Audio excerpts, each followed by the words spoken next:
AR for heads up information while you're moving around, and then you've got the VR information if you go into an environment and you're wearing a tool belt, like they say, like Bob the Builder, with all the power and compute providing, a lightweight solution to I'm the just trying to face. figure out like, oh sorry, I think I have a lag, but I'm just trying to like the battery. So originally I thought battery pack, like one that would clip on to like your waistband or something like that. That's going to get horribly hot. I'm just picturing a bunch of people running around with stuff that, like for 20 minutes before their head starts hurting with fanny packs on and trying to figure out like, I Well, mean, but is this.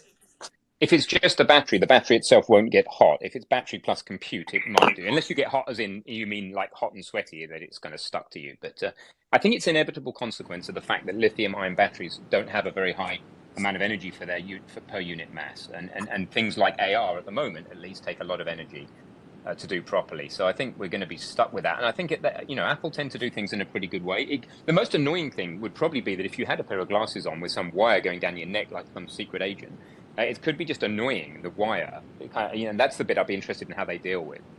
But interesting to see. what this does is provide, and people, and I don't know if any of you remember Justin Kahn from Justin TV, who used to go to parties with this huge video rig on his head, and that has now morphed into the iPhone.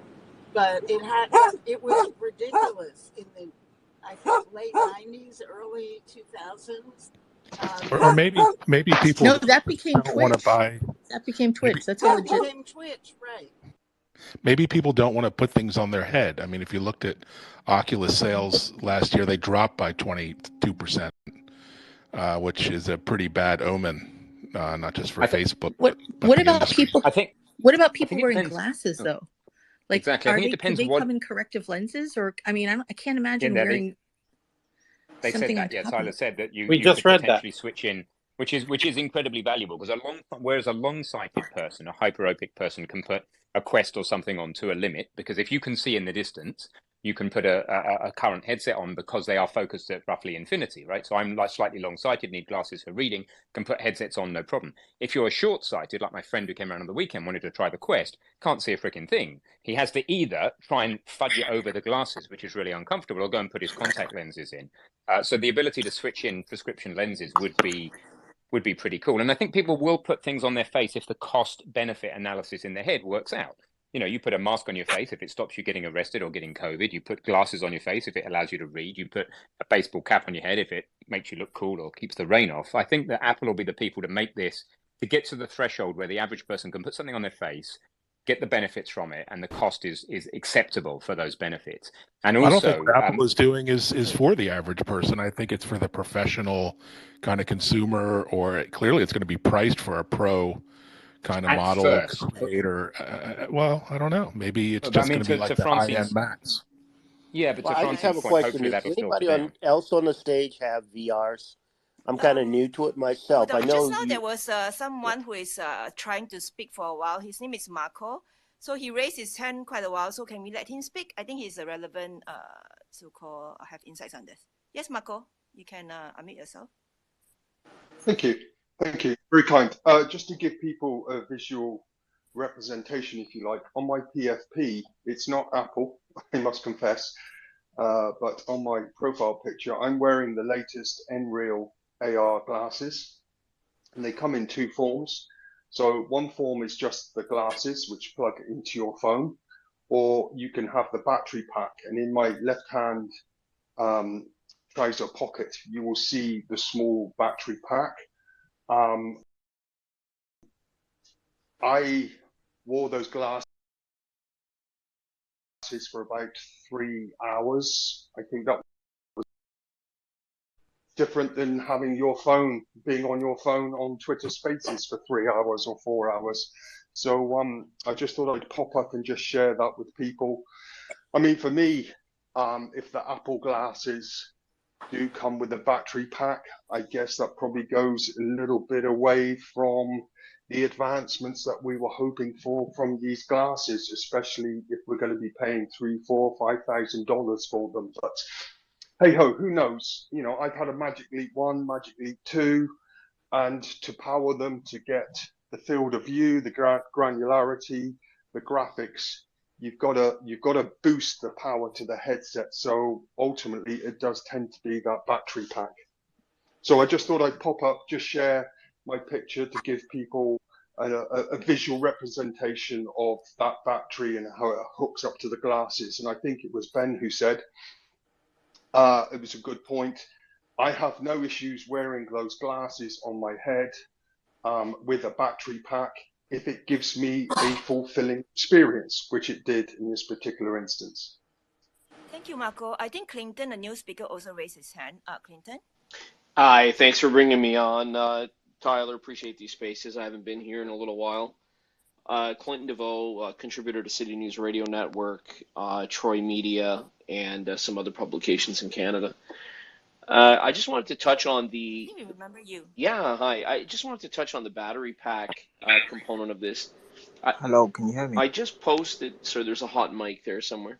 I just posted a story that I'm not sure if you've talked about it yet today, but it would be directly impacting this. And that's a new sea salt battery that has 4 times the density of a traditional lithium-ion battery. And so I think that's an interesting component to this, because obviously it's not going to be here today, but that gives you a pretty good idea of how the technology is evolving and how quickly it's evolving when it comes to battery capacity and storage for these types of devices. So, you know, if you have 4 times the density, well, suddenly you go, you go from a few hours to a full day of usage, essentially.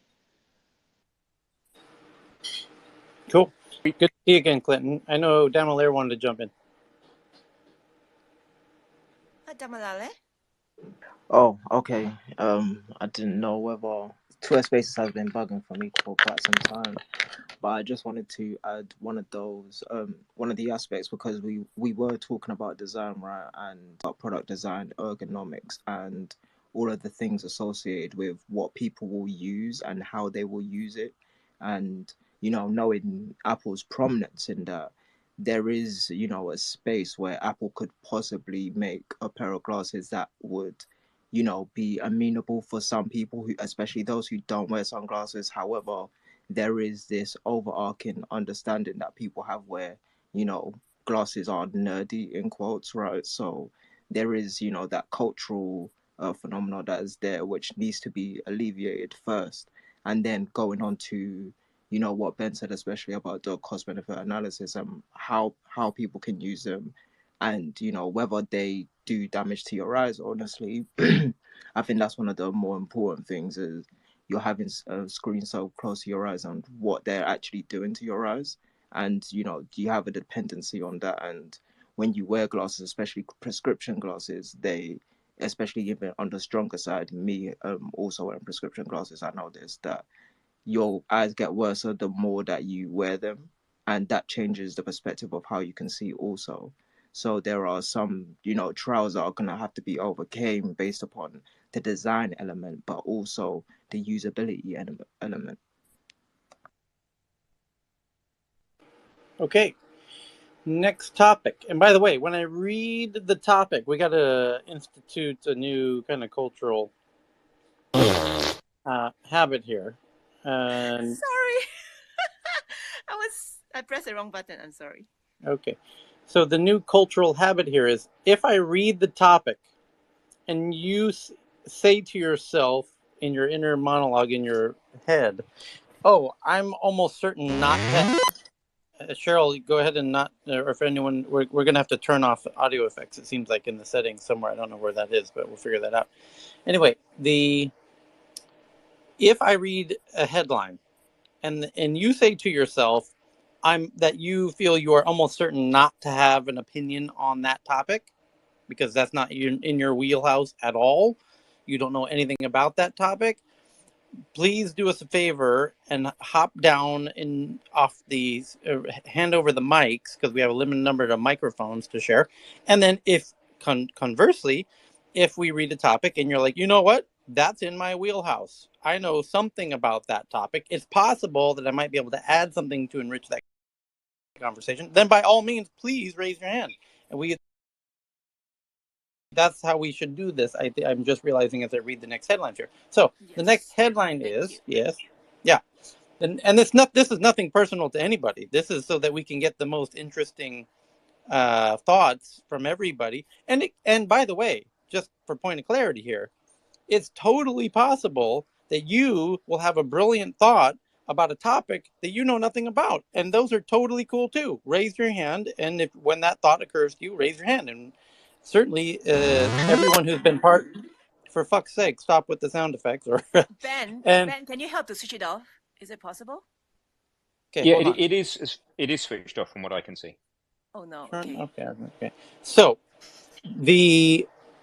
if you are a regular tech newser like Monica and even Clinton earned a lot of positive karma in the tech news circles, and nearly everyone that I see on the stage as I glance has proven themselves worthy of having a microphone.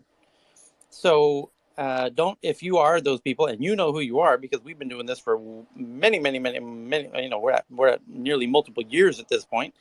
So don't hesitate, because if we know who you are and you're asking for the mic, we're going to get you the goddamn mic. So no, don't worry about jumping down for fear that you won't be able to say what you want to say. So don't worry about that.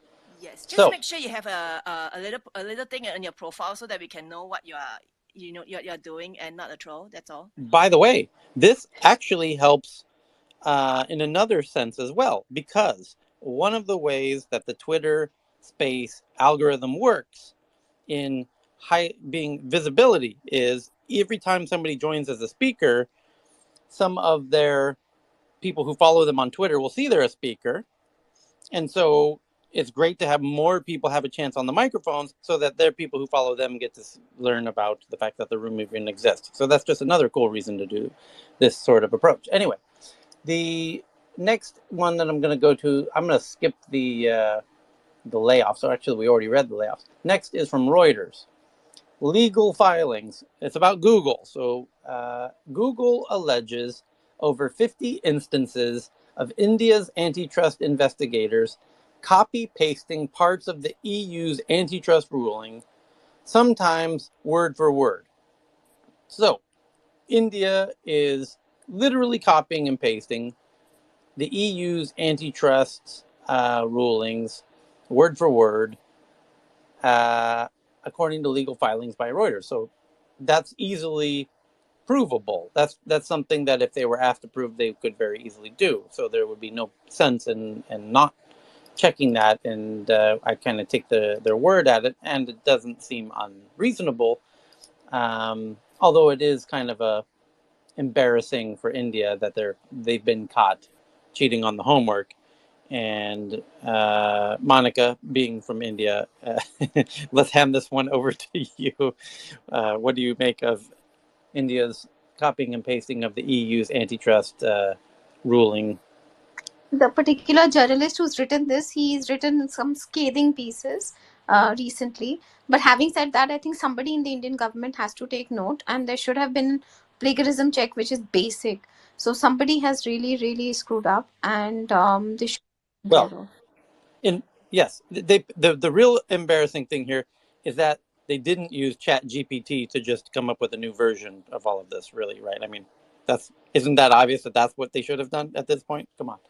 So, the article says Google has told a tribunal in India that the country's antitrust investigators copied part of the European ruling against Google for abusing the market dominance of its Android operating system, arguing that the decision be squashed. Legal papers show you get the idea. Google argues that the investigation unit copy-pasted extensively from the European Commission decision. Quote, there are more than 50 instances of copy-pasting, in some cases word for word, and the watchdog erroneously dismissed the issue. Google said Google said in its filing, which is not public but has been viewed by Reuters, quote, the commission failed to conduct an impartial, balanced, and legally sound investigation.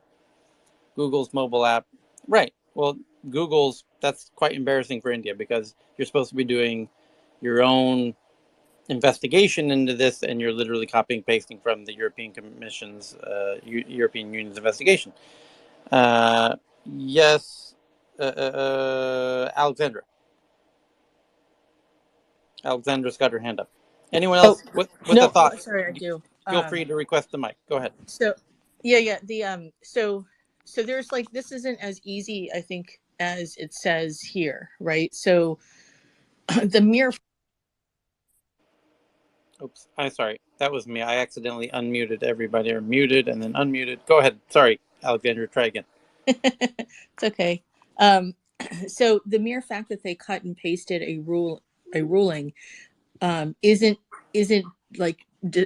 persuasive in and of itself. So it has to, if it conforms with the law that exists and the evidence that exists, then the ruling should still hold. If it discusses like they did a bad job if they discuss evidence hold on, I'm gonna go somewhere. So if it discusses evidence that didn't exist and that evidence was somehow important to the outcome of the ruling, then that is something. But otherwise, I mean, and it's a lazy job, right? But it doesn't automatically, to my understanding, invalidate it simply because they took the ruling, because probably what they wanted is to make sure that they thought the EU in this ruling came up with something that they wanted to emulate. And so they basically tried to carry over exactly the language so that it would have the same effect, the same chilling effect, right, that they had in the EU. So if the competitive institute or whatever, the overseeing body actually looked at it and said it doesn't change the outcome to have this particular ruling given the facts of the case and the law that exists currently, then there wouldn't be anything particularly to do, right? There isn't really this obligation necessarily for most antitrust rules. You just have to analyze them under your current rules. But if we had, for example, like Hart-Scott-Rodino was in, the UK or whatever, then you could literally cut and paste a lot of the rulings because presumably the facts and the law are the same. So hopefully that's clear. Okay. I think you have to note that all law is built on previous case law, and copying and pasting when information is complete efficiency. Yeah, I mean, I don't think it's a big deal, especially in the law, and especially when the Europeans did a good job. And I think it's just Google trying to say, oh, you got caught, like you say, cheating on your homework, but law is law, and if the facts of the facts, then why would you not just replicate the work? I think that's funny, though, that they just did a bad job. That's really what it was. Okay, Eric, you had your hand up. Yeah, I would say that from the perspective of like a biotech company, when I'm looking at my privacy policy or user license agreement and all that, I am looking at the GDPR. I am looking at the European Union. They have the strictest laws. So it's usually the best, idea to go with the strictest laws that have some of the most impact. And I think India wants to go for that kind of complete Apple-like control. So at least from the perspective of a startup, that's how it feels. So I just wanted to add that angle. Thanks.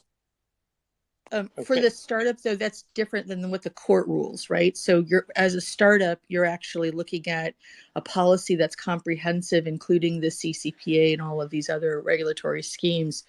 That's not quite the same thing as what a court would do. Particularly a court that has a huge amount of civil law, right? They're bound to their own law, right? They can look at other laws in creating their laws, but in adjudicating, they're bound to the confines of their regulatory regime.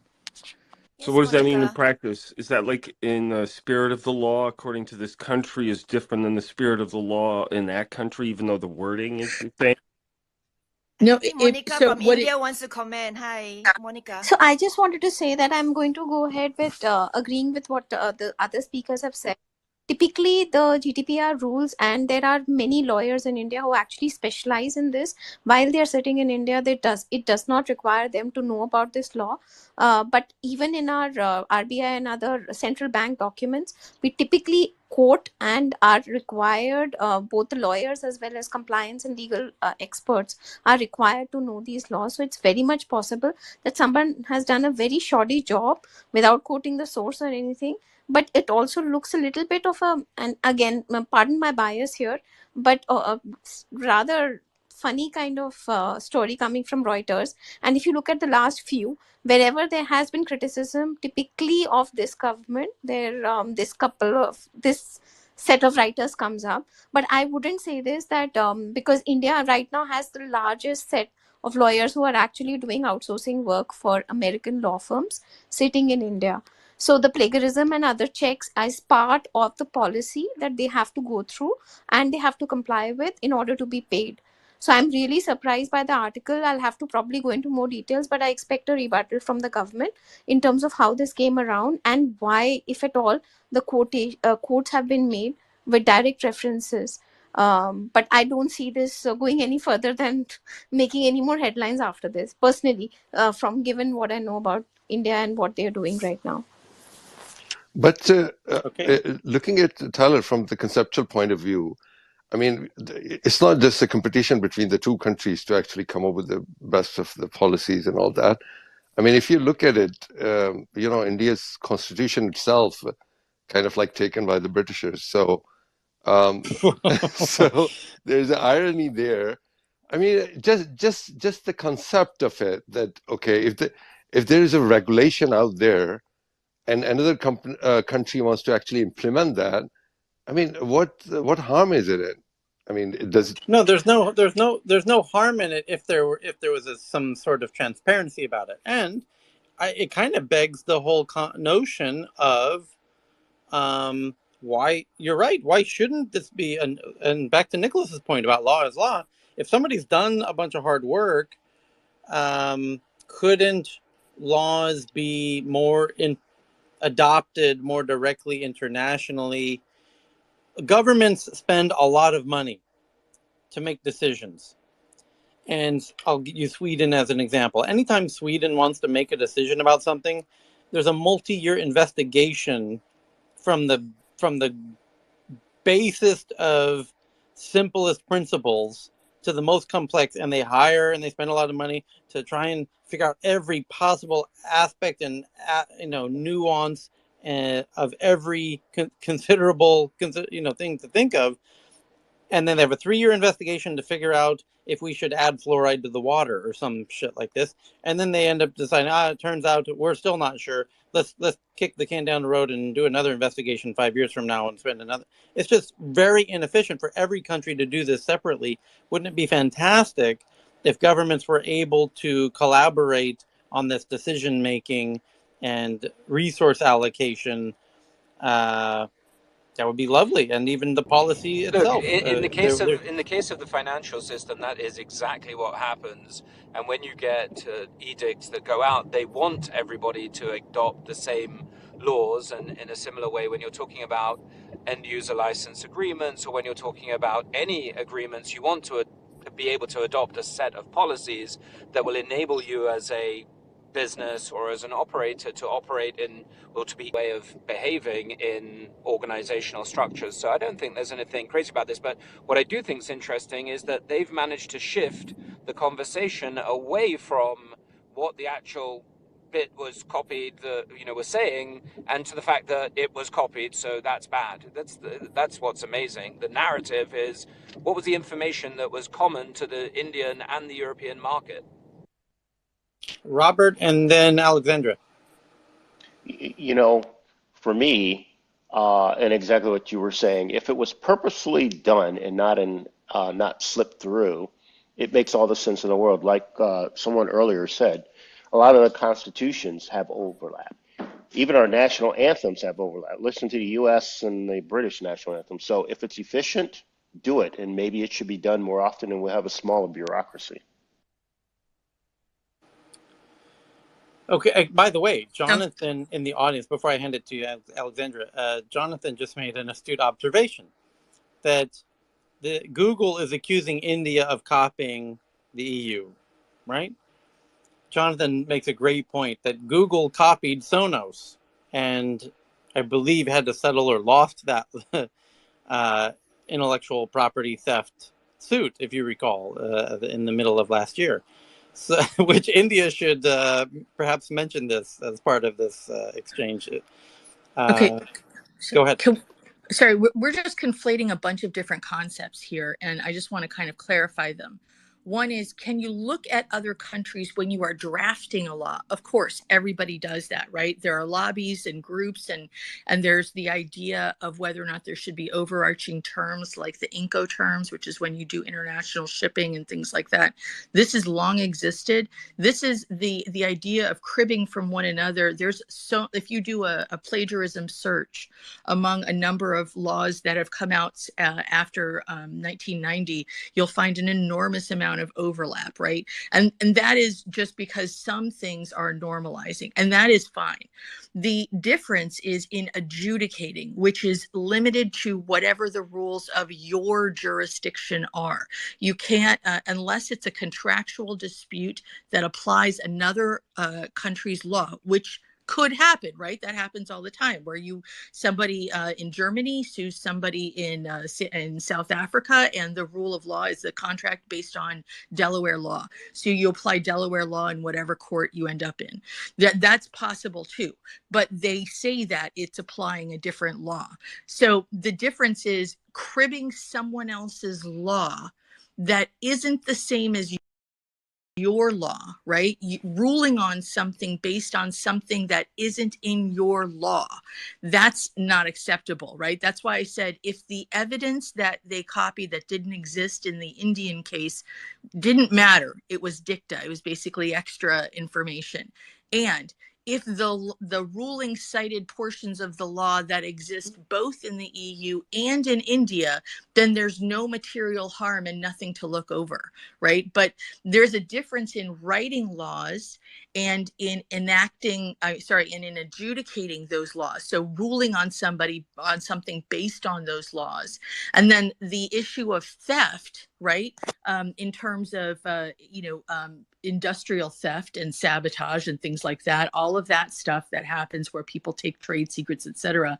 That's very different from the issues of writing or adjudicating under particular laws, right? So that's the third separate area. There's no relation between Sonos and Google and what happened here, right? That is something that could be deemed theft.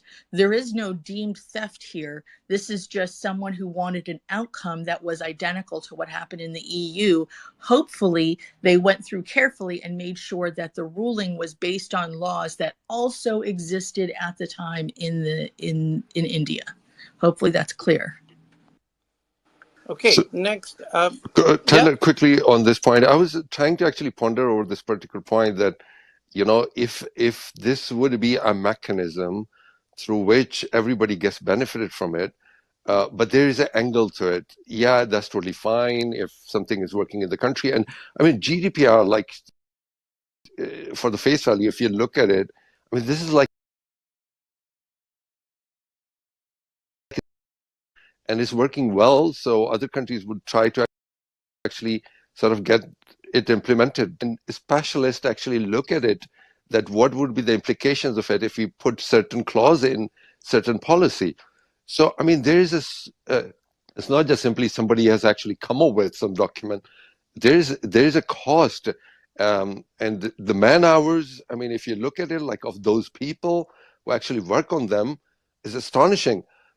So for anybody to actually sort of like request it, official channels that, okay, we want to use your, draft or policy, I think that would be a great exercise, but I think we start to actually, contribute towards the pricing of it. So that's another angle to this whole notion. Thanks. Okay, thanks. Moving on. Next is from The Verge. No, sorry, Financial Times. United Talent Agency, which is UTA, which is one of the mega power players in Hollywood. It's one of the big agencies like CAA and UTA, and they are basically they have sort of a soft monopoly on all of the talent in Hollywood. These very small handful of talent agencies that have all of the directors and producers and actors and everybody. So the UTA CEO, who happens to be named Jeremy Zimmer, argues that creative talent behind shows on Netflix's new ad-supported tier should earn more money if their shows are popular. And that ad-supported service changes the game for creators. Well, it makes it more like YouTube, ostensibly. So the idea is that perhaps they should be getting a percentage of. And let's read a bit of the article, and then I see Clinton's got his hand up. So raise your hand if you want to jump in. If you know you're not going to have a thought on this one, please jump down. And then if you think you do have you might have a thought, and feel free to ask for the mic and raise your hand, as Clinton did, and we'll get to Clinton in a second. So it says, the creative talent behind shows on Netflix's new ad-supported service should earn more money if their series are popular with viewers, the chief of one of Hollywood's top talent agencies has argued.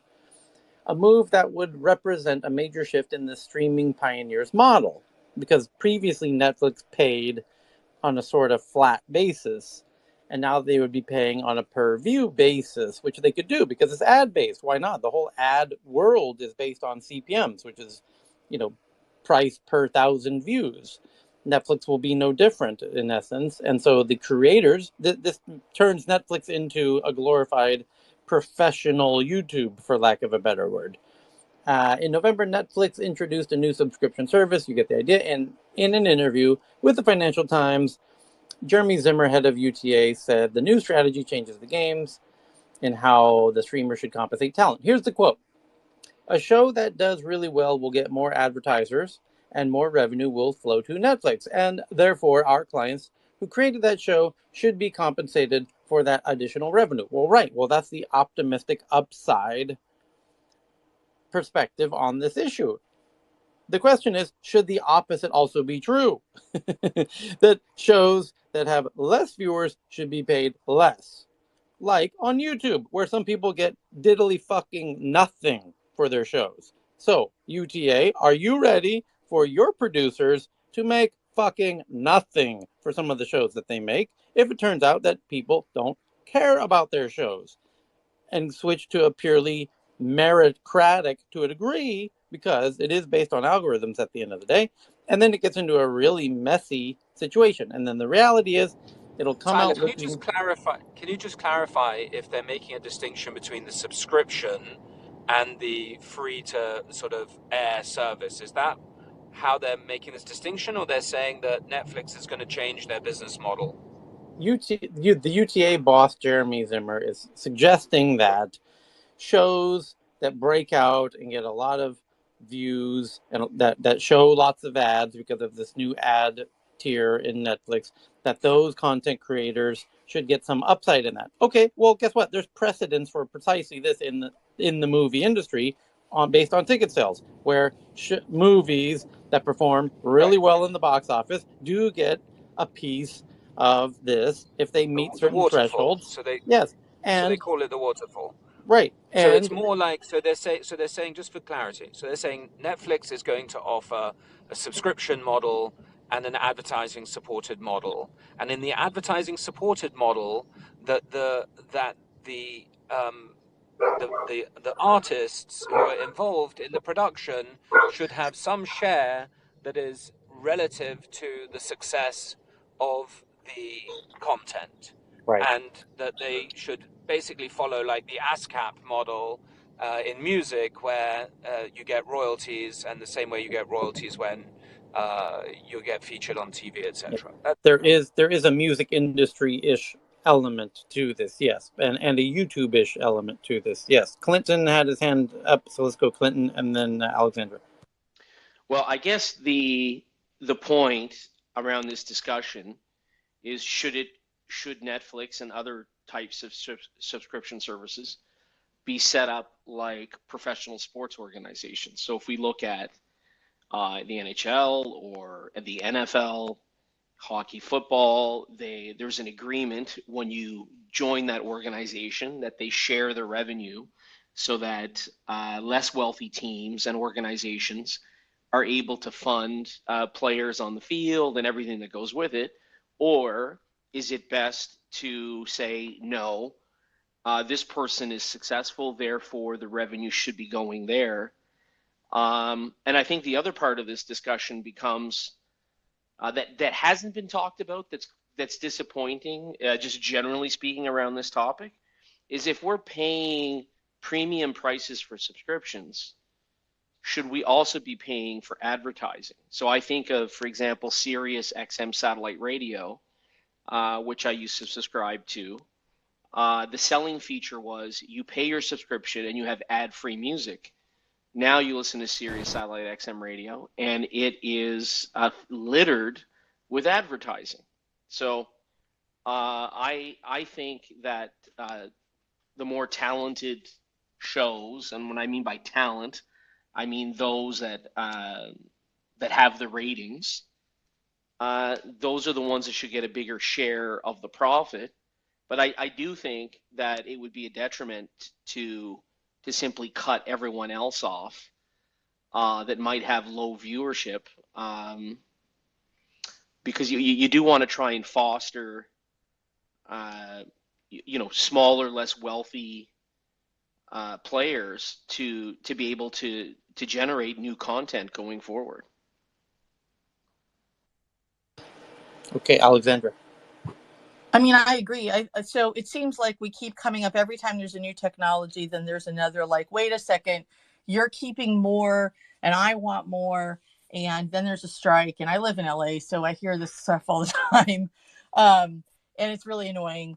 And one of my favorite shows got canceled super early because of an inconvenient strike. But I get it. Everybody wants to make sure that they get a piece. First, I think it's going to be a little hard when Netflix actually sees what those Nielsen numbers really look like, because remember, everything's much more fragmented now than it used to be. The other thing is, it's very short-sighted, I think, of people to say, I mean, I agree from the user experience, you shouldn't pay for the ads, but I think it's short-sighted to say that you get to pay more, you get paid more if it's successful, because what happens then, based on ad revenue, right? But what happens then is that there's less money. Netflix is funding these things out of its own pocket. And because it can budget into the future, because it has set payments for the content that it purchases, it's easier for it to take risks on new kinds of content that, frankly, most people really love. And the incentive to take risk is so much lower when you say, okay, well, these people are going to want to increase their costs. We can't budget that far out. We have to make sure we get a certain amount of ad time. We have to make sure that we get a certain amount of return. So it becomes a very ad-based model, not to free up the cost for users, but to generate money to pay for those additional expenses for all of the people involved in a production. I work a lot with creators, and I am extremely empathetic to the issue, but I think the problem always ends up that as soon as we start ranking and paying people, some people get extraordinary payouts and some people don't. The biggest problem is what suffers is the content. It always ends up, everybody goes down to some mediocre mean, and all the content averages out to boring and the same damn thing over and over again. So in order to have any sort of ability to have innovation, generally speaking, you have to have some sort of budget predictability, and this removes that, and I think it's going to hurt the model. Okay, next topic. Cheryl, if you could please pin it. Hey, Tyler, real quick on that.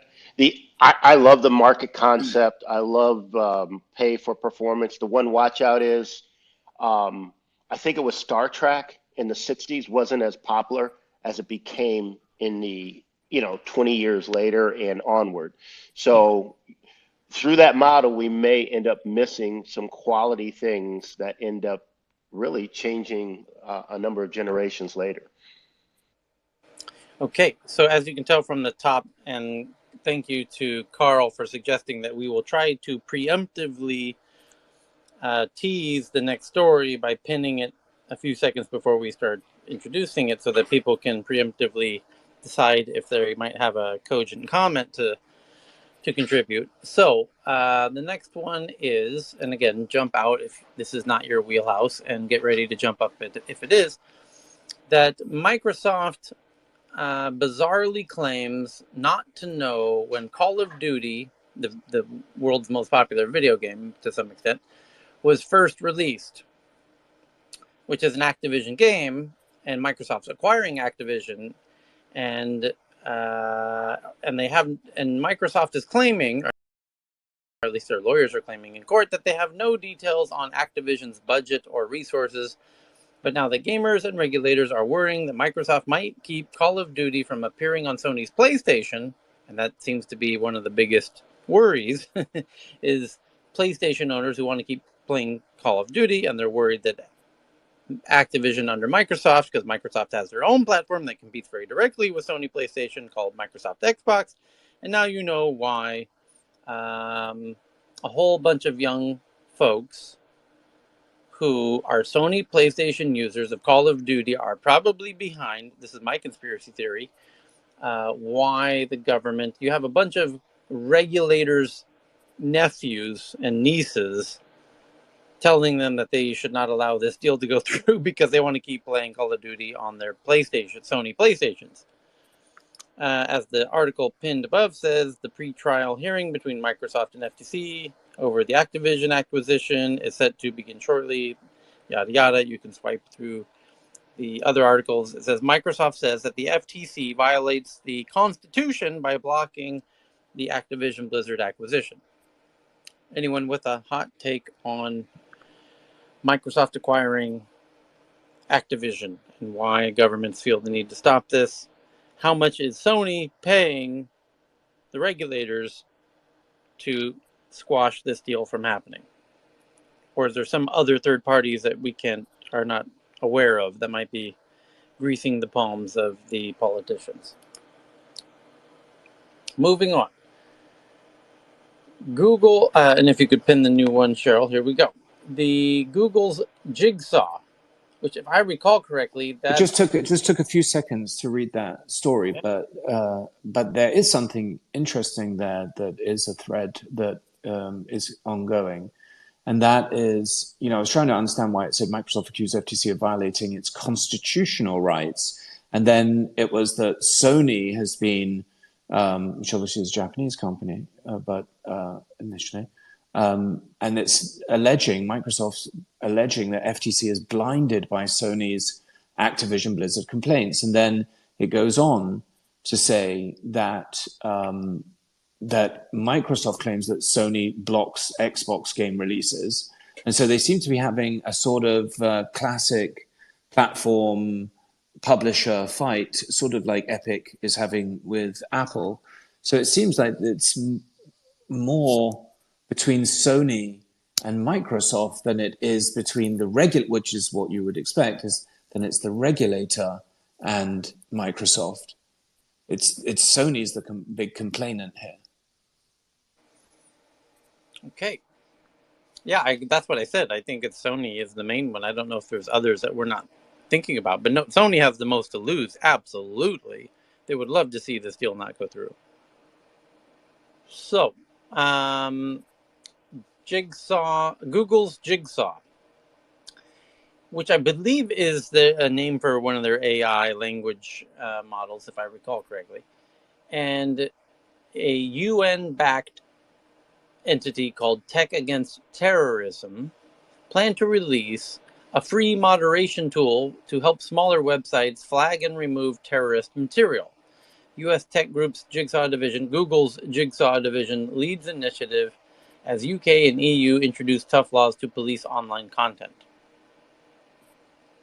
Is there any potential unforeseeable dystopian second-order effects that we might anticipate out of everybody using Google's automated content moderation systems? Luckily, they've got the new camera, which will be able to get your skin tone. So obviously, the garbage in, garbage out AI system would be just fine.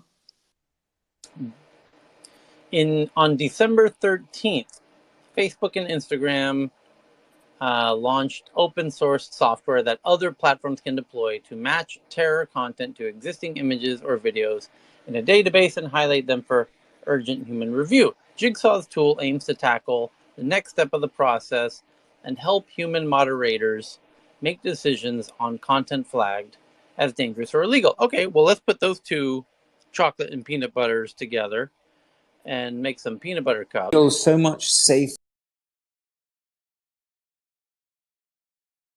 knowing that you were undergoing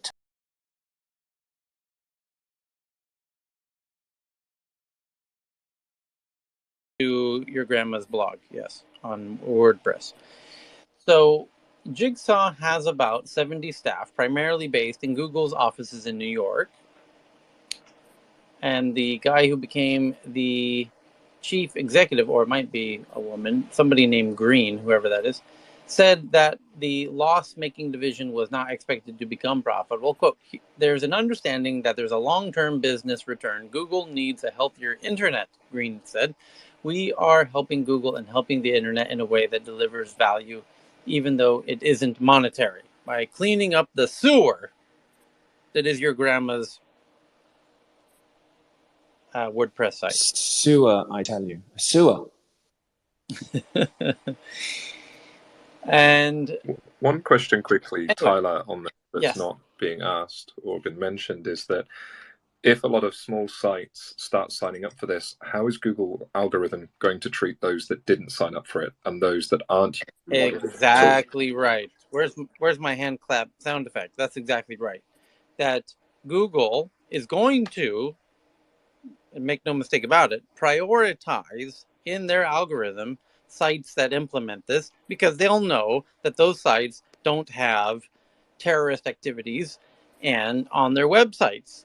And that makes things much more comfortable for the world's biggest ad network, who, they don't want to be putting their ad network ads on websites with terrorist activities. And now you know why Google has a very strong financial incentive to release this, despite what the quote said.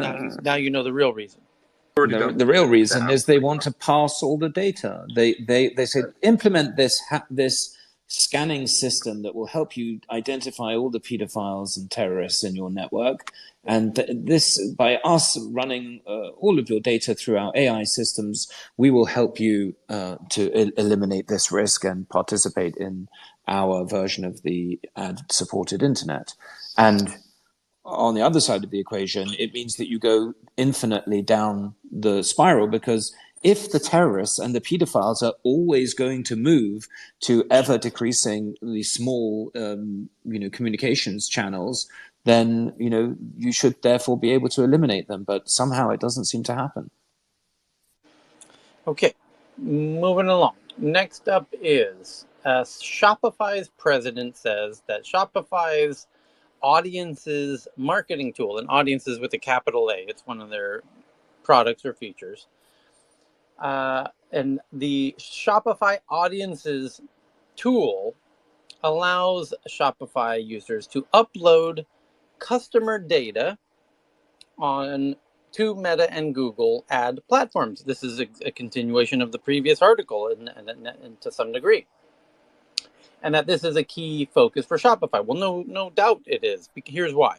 Because if you have a Shopify e-commerce site, and for those who don't know, Shopify makes it very, very simple for your grandma and her WordPress blog to sell shit on her WordPress blog. You have this Shopify page on your blog that allows you to sell, all of your knitted, socks and all the shit that grandma does, right?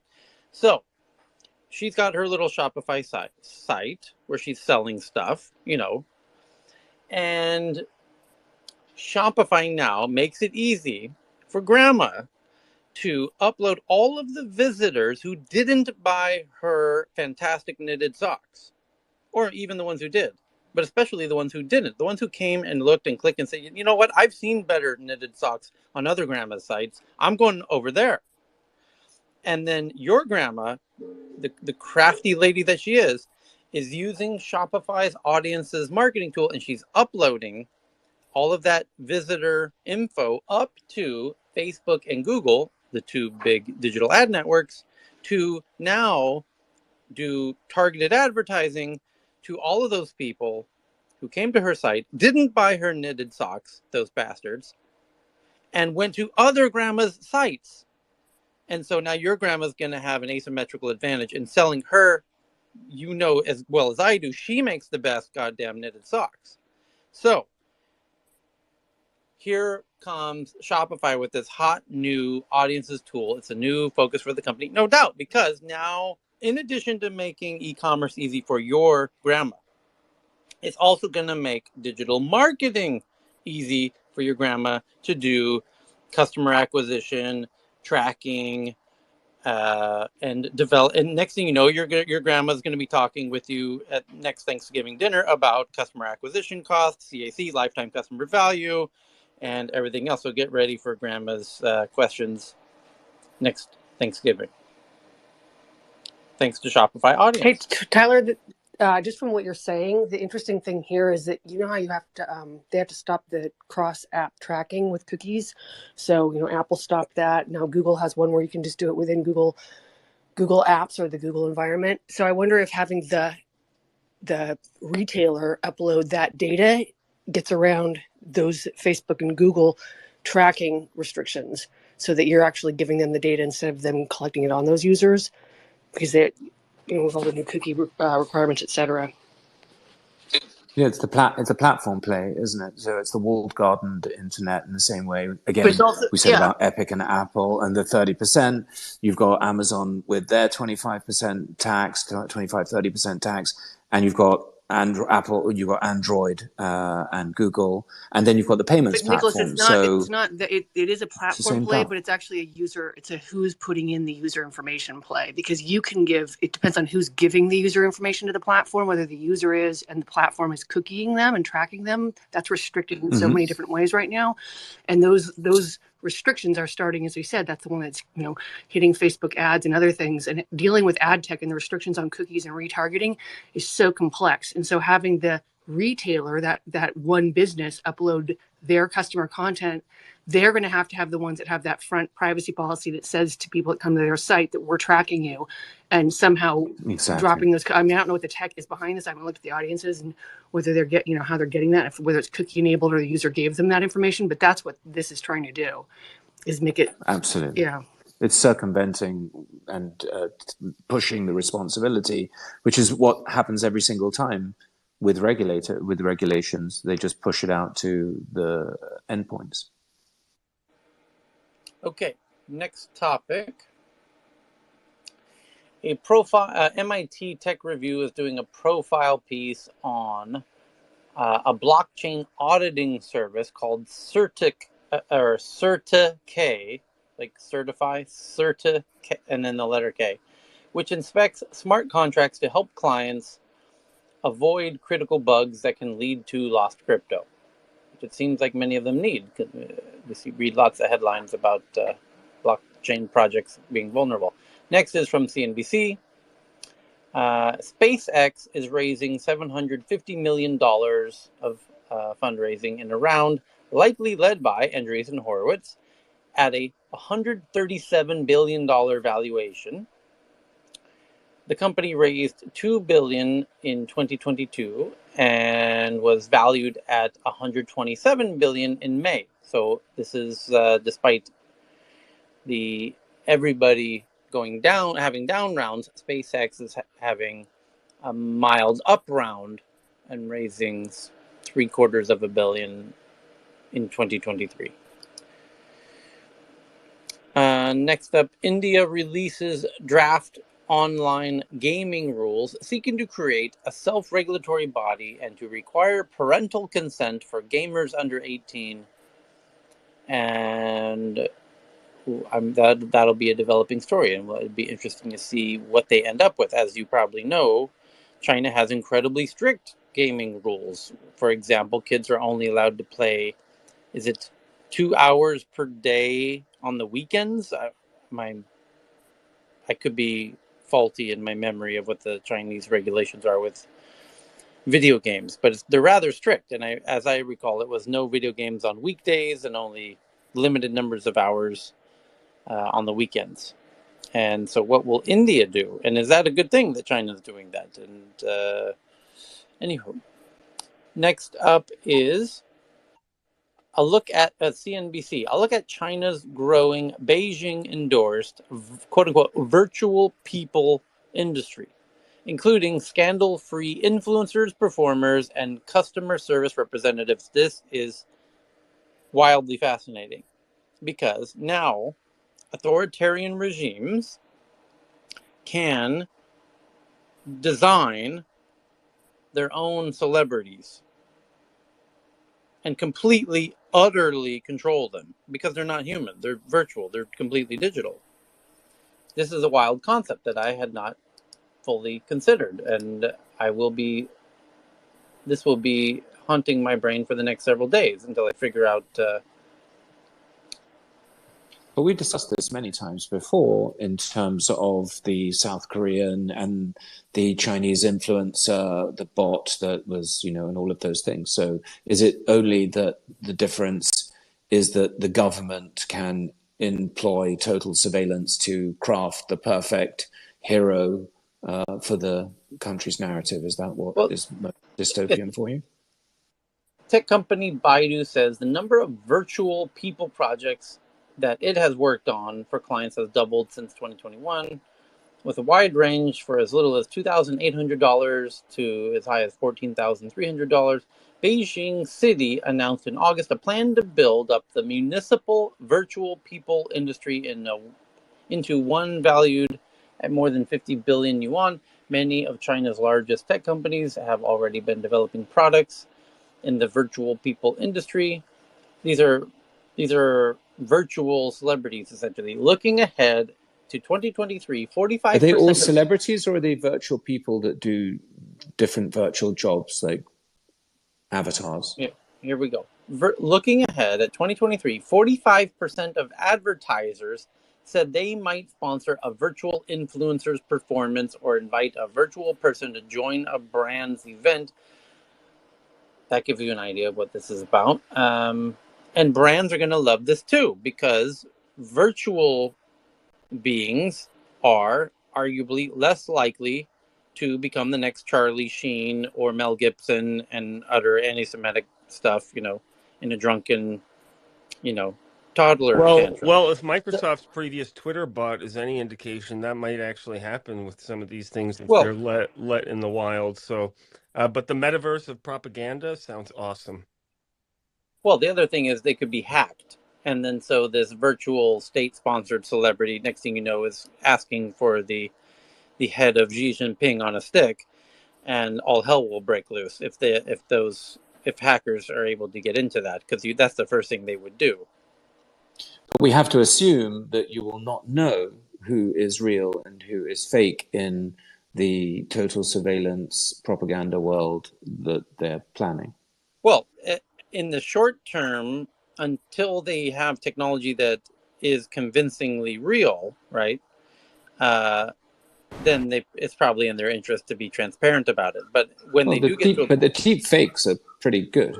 They are. That Morgan Freeman one scared the shit out of me, which is it's the most realistic deepfake I've ever seen, and it certainly. I keep on asking: is this Morgan Friedman, the Jewish version, or is it Morgan Freeman? No, the African American actor. I'm really check.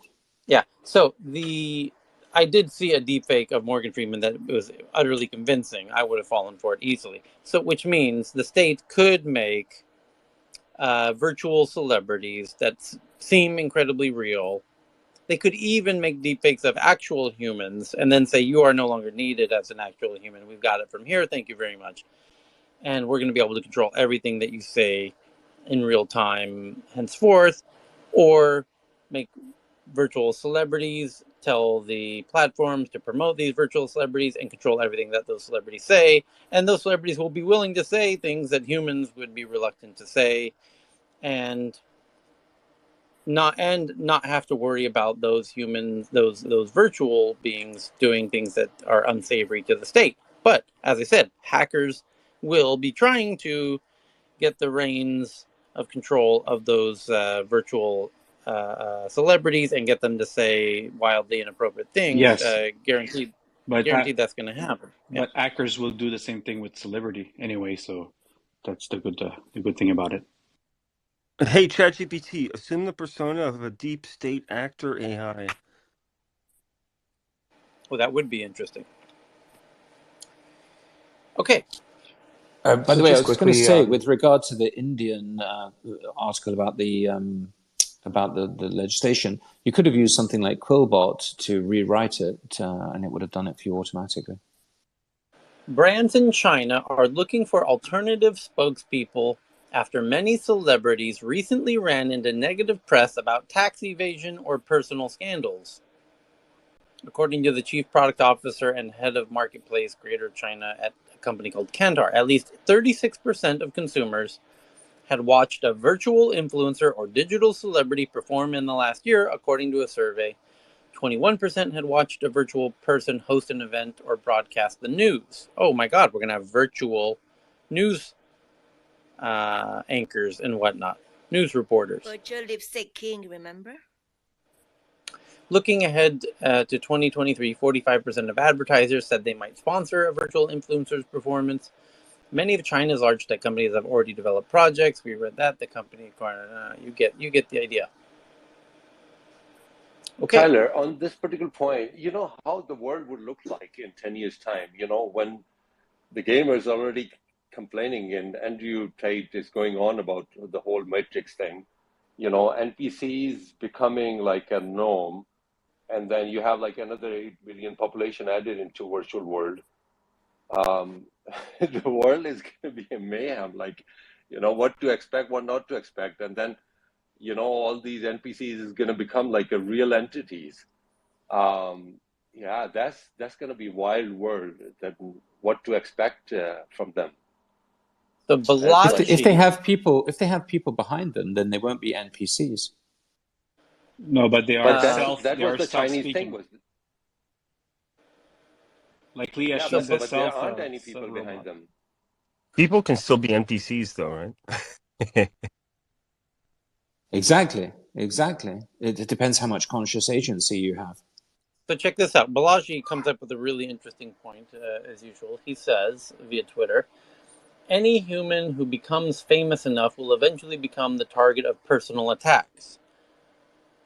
But virtual influencers have much reduced attack surface because they have no personal history or parents or children or appear in public places or anything, and never do anything inappropriate. So there's very little to attack now, is there? Particularly if their screenwriter is pseudonymous, because then the person behind it is not known and you can't attack them either. More hit points than any human. That's a really interesting point. So Tyler, I have a query on this then, because I've been reading into influencer economy. It's beginning to wane a bit, at least. And the main thing about the virtual influencer thing is that it can begin to take away from actual influencers, and actually sort of you'd see brands favoring these virtual ones in favor of normal people or whatever, real people, because they have greater autonomy over how those virtual people speak, what they cover, how they act. And one of the main reasons that the influencer economy is seeing a bit of a dip in recent times is because, you know, of the unpredictability around, say, the big ones like Jake Logan Paul or whoever his face is and that sort of thing. So I'm curious, do you see this being something that could undermine a large proportion of the influencer economy we've seen grow in the past few years? Yeah, Or I is mean, it more just, look at how brands had to deal with the big Kanye situation recently, or Kim Kardashian, or these celebrities are not the most stable of people necessarily, especially But they're top. popular because of their instability. I mean, Kim Yes. Kardashian wouldn't be Kim Kardashian if it wasn't for Ray J or whatever his name was. I mean, and Paris wouldn't have been anything without Jason Solomons and that video. And so those were, what made for those characters. So salaciousness is what So, seems to drive so are things. you suggesting that you and I should make a virtual celebrity that creates its own sex tape? Well, I mean, if you were looking at the playbook of what's worked so far, yeah. But I think another side to look at it is, right, because I think there are So many something about this influences, also especially is that those. the word influence, it influences how people think. So how a state like this could be using this technology is to build towards like a super rationality within the civilization. And so influencers of the famous unstable sort do not help influence the minds of the society towards the status quo, whereas this technology utilized by authoritative government could be used to influence minds towards the status quo. Can you hear me, Tyler? Yes, Cheryl, go ahead. Okay, because just now I think, okay. No, I'm just saying that if you look at it on the other side, because I think there are some influencers, some very famous one, they actually have some mental issues or depression, right? Although they cannot show to the public, but this in a way will also help to reduce the need for people to try to have to keep up. Maybe there will still be the people behind the creativity, but they don't have to deal with all those negative comments if it's a virtual person, right?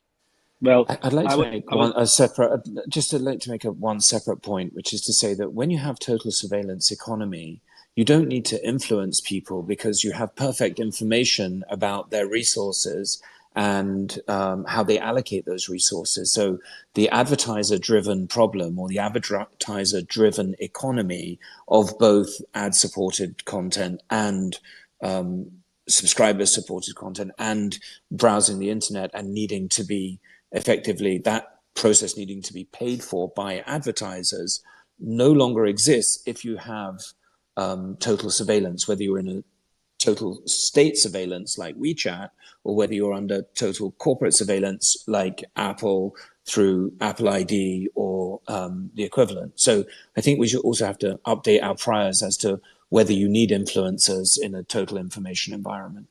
well, I could have something on this. Likely, she had now have like 800,000 followers, and she's helping like thousands of people every day. As Cheryl said, it will be on the psychological side. It's really helpful for the people. And another point on this influencer thing, like the world we grew up in, I mean, we started watching movies and, the players, the football, soccer, all that. That was the real world. But imagine that, like all these, Gen Zs and effectively grew up in the gaming industry.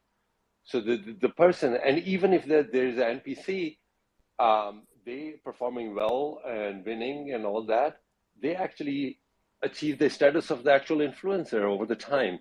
And if that entity has got the identity, then ultimately they'll become the real face of the influencers. And then ultimately people will listen to them, even if there is no real person behind them. So this whole new generation is ultimately going to be in their own world, whereas we are looking from the perspective that, there has to be a real person who actually comes in the movies and, best NFL player or some soccer player. These guys are not going to be following them. These guys are going to be following the ones they were playing with. So But Charles, virtual Charles. influencers can. I think Charles have raised his hand for a while. Charles, welcome back. Thanks, Cheryl. Yeah, I mean, this is going to be an issue when it comes to money laundering with a lot of the influencers. And as I put it up on the Jumbotron, there's a lot of evidence pointing to a lot of influencers being funded by foreign governments. And I know that in the next round of the Disclose Act in the U.S., there's going to be something like a Foreign Agent Registration Act for influencers, which I think is all to the good, because we have a lot of people, who go on, Twitter and elsewhere who are, paid by foreign governments to spread propaganda and other things, particularly in the United States. So that's going to be something that we'll see. And to the extent that sort of synthetic or fake influencers can crack down on organized crime, moving product and moving other things through influencers, I think it's all to the good. How much would it help though? Because if a celebrity can be manipulated financially, couldn't the company behind a digital influencer? Is there any mechanisms by which a government could reduce the corruption, for lack of a better word, or foreign government influence of a virtual influencer? Well, presumably the influencers would be owned by companies, and the companies would be subject to some sort of like review, not unlike how advertising is subject to like better business practices.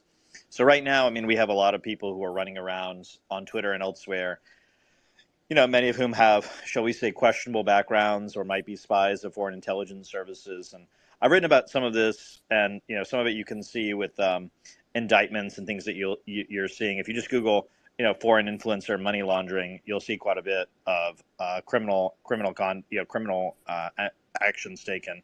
Particularly like with somebody like an Andrew Tate, a lot of his prominence has been boosted by Romanian botnets. And of course, what is he selling? I mean, he's in the human trafficking business and has a number of sort of like quasi brothels, quasi casinos. And so there's a certain sense in which we already live in this kind of world in which people are being artificially boosted, oftentimes by foreign governments to control the terrain of discourse. And I think it's something that's not really kind of widely understood at the moment. And there's all kinds of money laundering that takes place in the form of like Patreons or in the form of people writing books that then get purchased at sort of exorbitant prices where the books don't really say anything. That's sort of a common money laundering technique. It's why you see people like Robert Maxwell, his first book or his first business was a sort of book publishing business to kind of launder scientific information. So yeah, I think this is all to the good. And I think as China goes, so will the United States when it comes to pursuing actions against influencers. And perhaps Andrew Tate is the first of many. But Charles, my question is, it's understandable that you can actually get to that journey, like where you ultimately artificially get those through the boards, that kind of influencing done in the beginning of your profile. But how would you read that? Like all of a sudden, one person gets arrested, and then the 1 million followers added within 2 days. So, I mean, this is not something which is artificially being done, and definitely through the bots, you cannot actually add 1 million followers like literally in 48 hours. So yes, there is an element for sure. Well, I think one thing too that companies like Twitter and others could do if they wanted to. I don't think they would do it at the current moment because their financial system doesn't reward it. But what they could do is they could give you an assessment on the profile of how many of the person's followers are real human beings, and that's sort of something that's worthwhile to consider. To my mind, I think we're likely entering a period though where we'll just have less consumption in general, in part because we have higher interest rates. I think that's partly why we're seeing a downtick in the influencer economy and just in the advertising economy generally. Pretty much anyone who's in the ad space kind of has seen the bloodletting that's been taking place, and it's quite considerable. Okay, now for the tweets today. The first one I have. Oh, everyone got muted. Cheryl, did you mute everybody? Accidentally. Okay. Well, let's be easy with those butterfingers. So the next part, as we always do, is the tweets. And today's first tweet I have is from Katerina, who I assume is listening or in the audience somewhere. And it says, researchers develop a device that can use Wi-Fi to see through walls. And I will pin this to the... Oh, I can't, but I will. Actually, give me a minute and I'll pin it to the top of the room. Researchers develop a device that can use Wi-Fi to see through walls. The drone-powered device exposes vulnerabilities in Wi-Fi security. A team of researchers at the University of Waterloo, which is one of the best in the world, honestly, has created a drone-powered device that can see through walls using Wi-Fi networks. The device, named WePeep, and you can imagine how much time was spent coming up with that genius name, can fly close to a building and They then developed it in Amsterdam.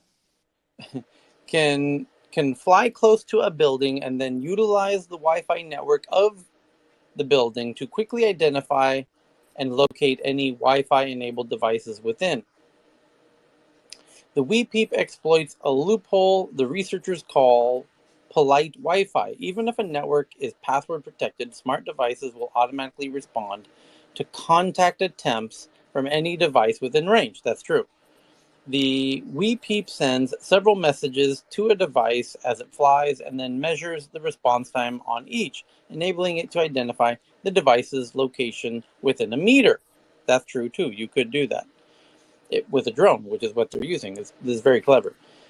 Dr. Ali Abedi, an adjunct professor of computer science at Waterloo, explains the significance of this discovery. Quote, the WePeep devices are like lights in a visible spectrum, and the walls are like glass. Using similar technology, one could track the movements of security guards inside a bank by following the location of their phones or smartwatches. True. Likewise, a thief could identify the location and type of smart devices in a home, including security cameras, laptops, and smart TVs, to find a good candidate for a break-in. In addition, the device's operation via drone means it can be used quickly and remotely without much chance of the user being detected. Yes, very true. Because normally, to do this, in the old days, you would have a human with a device, a network port scanner or whatnot, try to get close to a building to get access to the Wi-Fi and do the similar kind of behavior. But now, why risk having a human do that when you can just, all you need is a drone, attach the similar device to a drone and fly the drone within range of the Wi-Fi network. That isn't The insecurities of Wi-Fi and using it to track people inside of walls has gone through loads of different versions over the years. I mean, it was almost about 10 years ago now that I think it was MIT themselves who were using something. Well, it was a similar story by headline, but actually very different in application, where they were using triangulated points around a Wi-Fi source to then scan inside. And by moving those triangulation points, you could detect where there was a reduction in signal and where there was an increase in signal, because humans, obviously being 85% water, we actually block Wi-Fi signal incredibly well. So by having this moving point of interference, you could actually say there is a large body of water, a human, and that's them moving. So even if you don't use this Wi-Fi, if you don't use this, if you say, well, let's just in a security environment, let's just remove individuals' devices so they can't be tracked by that, you can still do this. It's a little bit more complex. The real story here is the man mounting it on drones.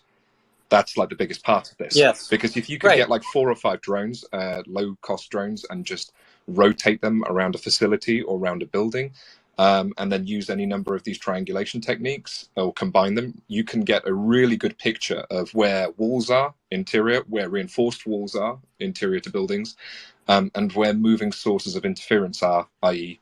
humans. So you can track all of that. Right. I actually have some special knowledge in this sector. The thing is here that you can also detect even the devices that are turned off. Because as long as it has an antenna, it has something. I have the direct translation. It's called the standing wave. If you have an antenna built for 5 gigahertz or 2.4 gigahertz, it actually gives a ping if you send a signal to it, even though you don't have any active device. Just by having a correct length of a passive / semi-active antenna, you can actually find it without even having the device online. This has been done to actually triangulate turned off Bluetooth units in experiments before. And this by bringing these ones up on drones, and as Tyler, Mr. Droneler actually predicts, is that drones will be part of active warfare for quite a while now. This could actually be used to triangulate even turned off mobile devices. So by sending suicide drones, you can ask it to go for anything that reflects anything in 2.5 or 2.4 gigahertz, or if you go into the mobile phones spectrum and you have the same antennas to go for there, you can actually build a drone swarm that goes for echoes on a specific frequency. Okay. Well, that's one way to escalate it. We were just talking about hacking people's phone books and looking at nude photos. and you had to go all the way to the assassination attempts. So Yeah, it's you who done the predictions, not me. this is true. I But do. most of this stuff, by the way, gets done through satellite technology already, so the drones would be somewhat superfluous. Just in case people are I'd wondering. question the accuracy of that over having a swarm around a building. No, you would be wrong about that subject. The NSA's latest generation of satellites can do that. It's quite accurate. I think you need to look at the wavelengths of the signals involved Exactly. and look at the diffraction limits, and that'll Yeah, put but limits the on. synthetic, the newest Hang on 1 second. That'll put very strict limits on the physical limits on the accuracy. So let's not push it too far beyond what's physically possible. No, the current versions of the synthetic aperture radar satellites can do that. If you could tweet some resources on that, that would You be can't super beat the interesting. laws of physics, mate. So. The company to look at is called Umbra Labs, and it's already been used in targeting in Ukraine. So what when you say that, what do you mean? They're able to do what precisely? They're able to do a pass over a building and see within the building who has cell phones, and in some cases, if the frequency or the sort of signature, the radar signature of the cell phone matches a pattern that they have, they know that a specific person is there and then can task a drone or actually order ordnance on that position. Probably you will have different signatures on different phones. And Samsung S10 will have one signature, and iPhone 7, even turned off, will have one signature, just because of the length of the antennas in it. But Charles, yeah, and it depends on which generation of phone as well. In some cases, they'll know that a target will have a specific type of phone, and so they'll get a high level of confidence, and then they'll task more surveillance on the target. So the implication here, which is broader reaching than the initial point, is that the U.S. might be using Ukraine to as a ideal test environment to improve technologies that, of course, they could then use above and beyond Ukraine. They would never do such a thing. How preposterous of you to even suggest that? Let me say that I have 4 portfolio companies that are deployed in Ukraine, so it might be something I know a thing or two about. Okay, so the next tweet that I have here is, I think it was BB, and my apologies if I got the source wrong. It's from Nikkei Japan, which they now call Nikkei Asia because they go above and beyond Japan, but it's anyway. South Korea fines Tesla $2.2 million for exaggerating driving range of EVs. Cold weather performance of vehicles drops by up to 50%, fair trade body fines. South Korea's antitrust regulator said it would impose a 2.85 billion won, or $2.2 billion fine on Tesla for failing to tell its customers about the shorter driving range of its electric vehicles in low temperatures. Billion with a B or with an M, did you say? It's in dollars, it's M. In Korean currency, it's billion. So $2-point-something million for basically false advertising. Correct. Doesn't sound like a lot for the world's richest man. The Korea Fair Trade Commission said that Tesla has exaggerated the driving ranges of its cars on a single charge, their fuel cost effectiveness compared to gas vehicles, as well as the performance of its superchargers on its official website from August 2019 until recently. The driving range of the Tesla's cars plunge in cold weather by up to 50.5% versus how they are advertised online. The Korean said in a statement on Tuesday, Tesla could not be immediately reached for comment because they don't have a PR team. And that's part of how they do things over there at Tesla. So somebody in the audience... You're a Tesla driver. You just had a very cold snap in the UK. How did your Tesla fare? No problems at all. I mean, if you like hitting a button on your phone 10 minutes before you drive and turning up at a warm, defrosted car and then driving with a range that's only compromised by a few percent because of the cold, then yeah, no problems. I mean, it's just Yeah, but this story alleging in Korea is that their type of cold cuts the range by 50%. So that's why I wondered why you would think that would be the case. The problem, Well, if you would, there is a way you could reduce the range. The cold could lead to a 50% reduction if you were to sit in your cabin with the heating very high and then sit in a traffic jam for hours on end. Then the predominant energy drain would be the energy of heating the car. So if you're sat in city traffic jams for hours with a high internal temperature, then sure, you could No, hardly but the, run them in the, the the, cold. the chemistry of the lithium batteries also does change depending on the temperature range. Once you get down to a certain level, you do lose Sure, capacity. but it heats itself. The pack heats itself. And Korea is very, very, very cold. Where this is going to be So interesting is if this is an issue that is more prevalent in colder areas when it comes to the semi truck, because obviously if you're talking about a percentage of an already low number, then that's fine. If you're trying to sell a vehicle that has an estimated range of, I don't know what it is for the semi, but let's say it's 100 kilometers. 500. 500 is it, right? So then that percentage actually starts becoming financially damaging to the company that's The using long that. range drivers have already said that below 800, it's not useful to them. Yeah, It needs to be, yeah, exactly. for some reason, 800, 900. A 500 will cause a break and affect the logistics and the entire supply chain. You're already Well, faced with the increased time for recharging and whatnot as well. So it's not, you've got the limited range. But You can't just fill up. So if you add on top of that the actual range is variable. I mean, at least with an ICE engine, you know what you're going to get out of it if you fill it up. that's assuming there's a human driver. There is And that, yeah. Hi there, everybody. Happy New Year. It's Jonathan here. So the research is backed up actually by a company out of Canada called Geotab that monitored over 4,000 vehicles, a range of different EVs. And basically the range is substantially affected by excess cold and also excess heat. So they seem to suggest the optimum temperature for driving an EV is around about 20 degrees Fahrenheit. Well, what I can tell you from personal experience is that then we've had the opportunity to see both of these this year. We've had -7 centigrade and +40 centigrade, and I didn't see a predicted or actual range reduction of more than 20% in either of those circumstances. So, on did a you drive the Tesla, car anywhere in those weathers? yes, of course. That is not the caveat is not that it sat on my drive the entire time. Yeah, it does make a difference, and there are ancillary factors like climate, which can make a significant difference, especially when you're not driving fast. What is your range if you're sat in a traffic jam, stationary with the climate on? Well, it's 0, because your battery is just going to go flat running the climate. So clearly there's a crossover between the speed you're driving at, the amount of secondary loads such as climate and computer systems and everything else. So that all needs to be factored in. But in a straight up down the motorway, 50, 60 miles an hour, 70 miles an hour, whatever, there's little difference until you get into extreme temperature ranges.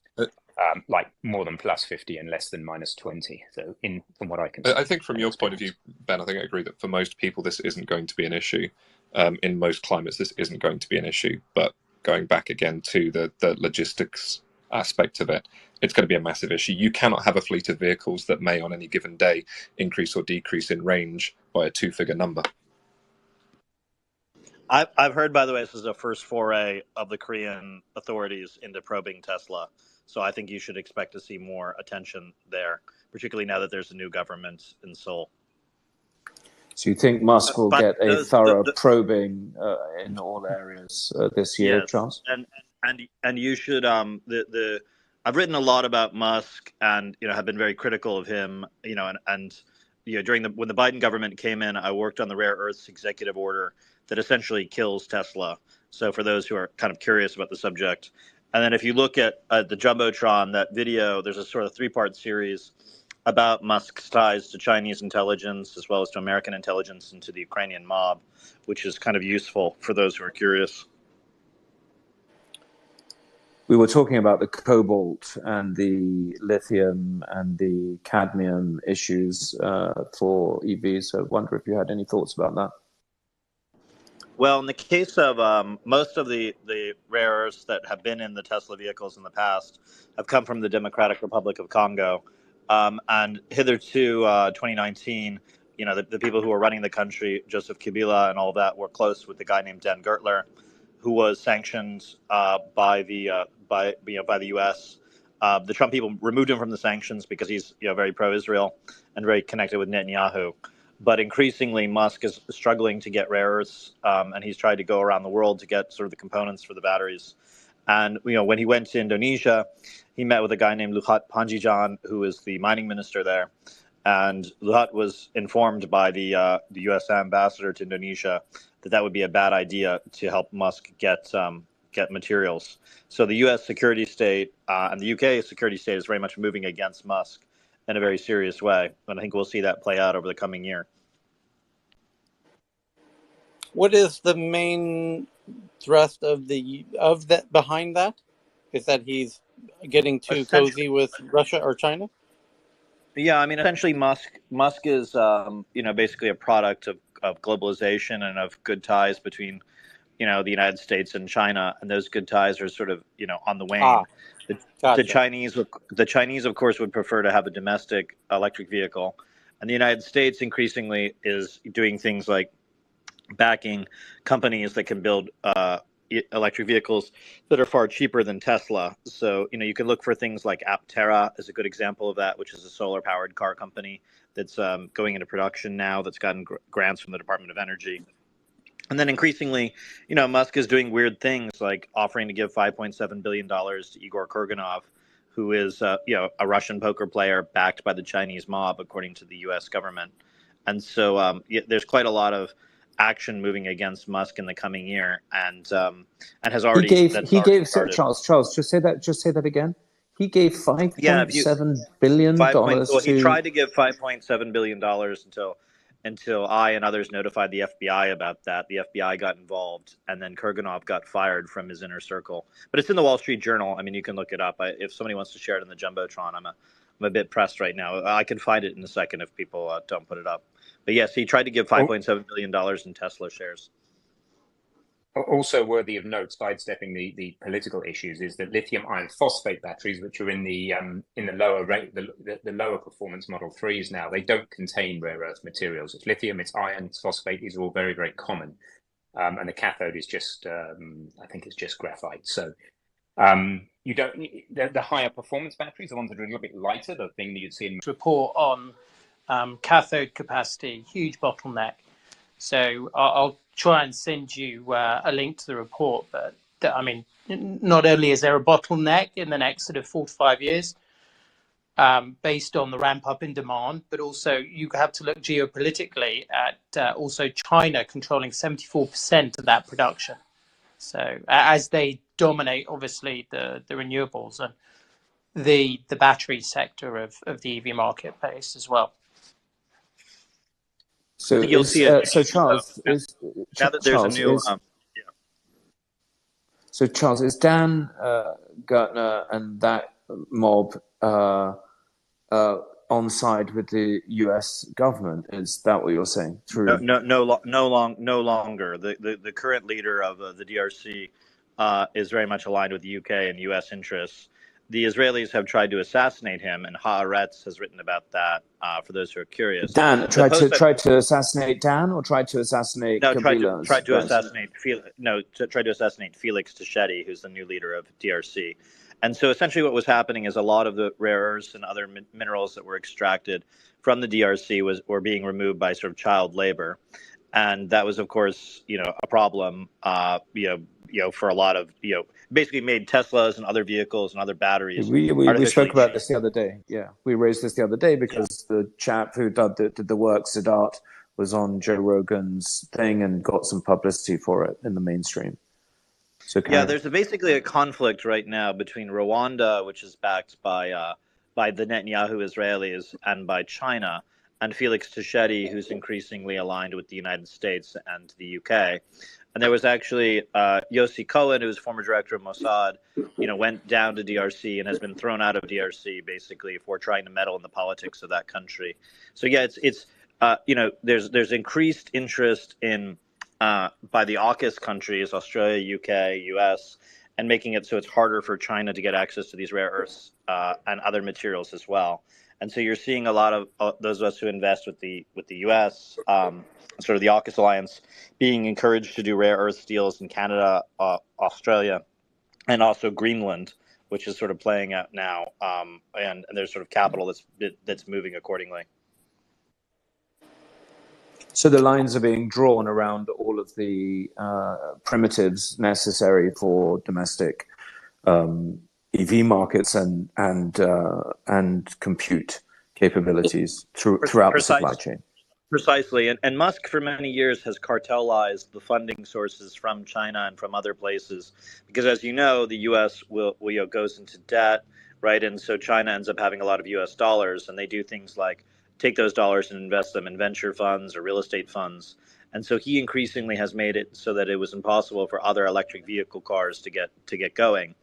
And that's increasingly no longer the case. So a lot of capital is going into alternatives to Tesla, which makes their electric vehicle brand. I guess they were never really supreme in the space, but increasingly they're having troubles. And you can see this also with the sort of credits that other nations are offering, and increasingly they're leaving Tesla out of this conversation because of their labor issues and other issues. Was that the reasoning behind the lower tax credit offered to the Model Y or whatever it was versus the GM model? Precisely, right? So one way to think about a lot of the rare earth vehicles that are coming out, or excuse me, a lot of the EV vehicles that are coming out, is that countries increasingly want they want national champions in this space. And part of the reason you're seeing people like David Sachs get heavily involved as well is because he was a major backer of Bird Scooters, the electric scooters companies that's misstated Santa Monica, earnings. Yeah, and it's had a bunch of issues and scandals associated with it. That was And a of course disaster. they have a similar issue. And of course, David Sachs has his own connections, both to the Italian mob through his father-in-law and through his wife, but also to the Chinese as well.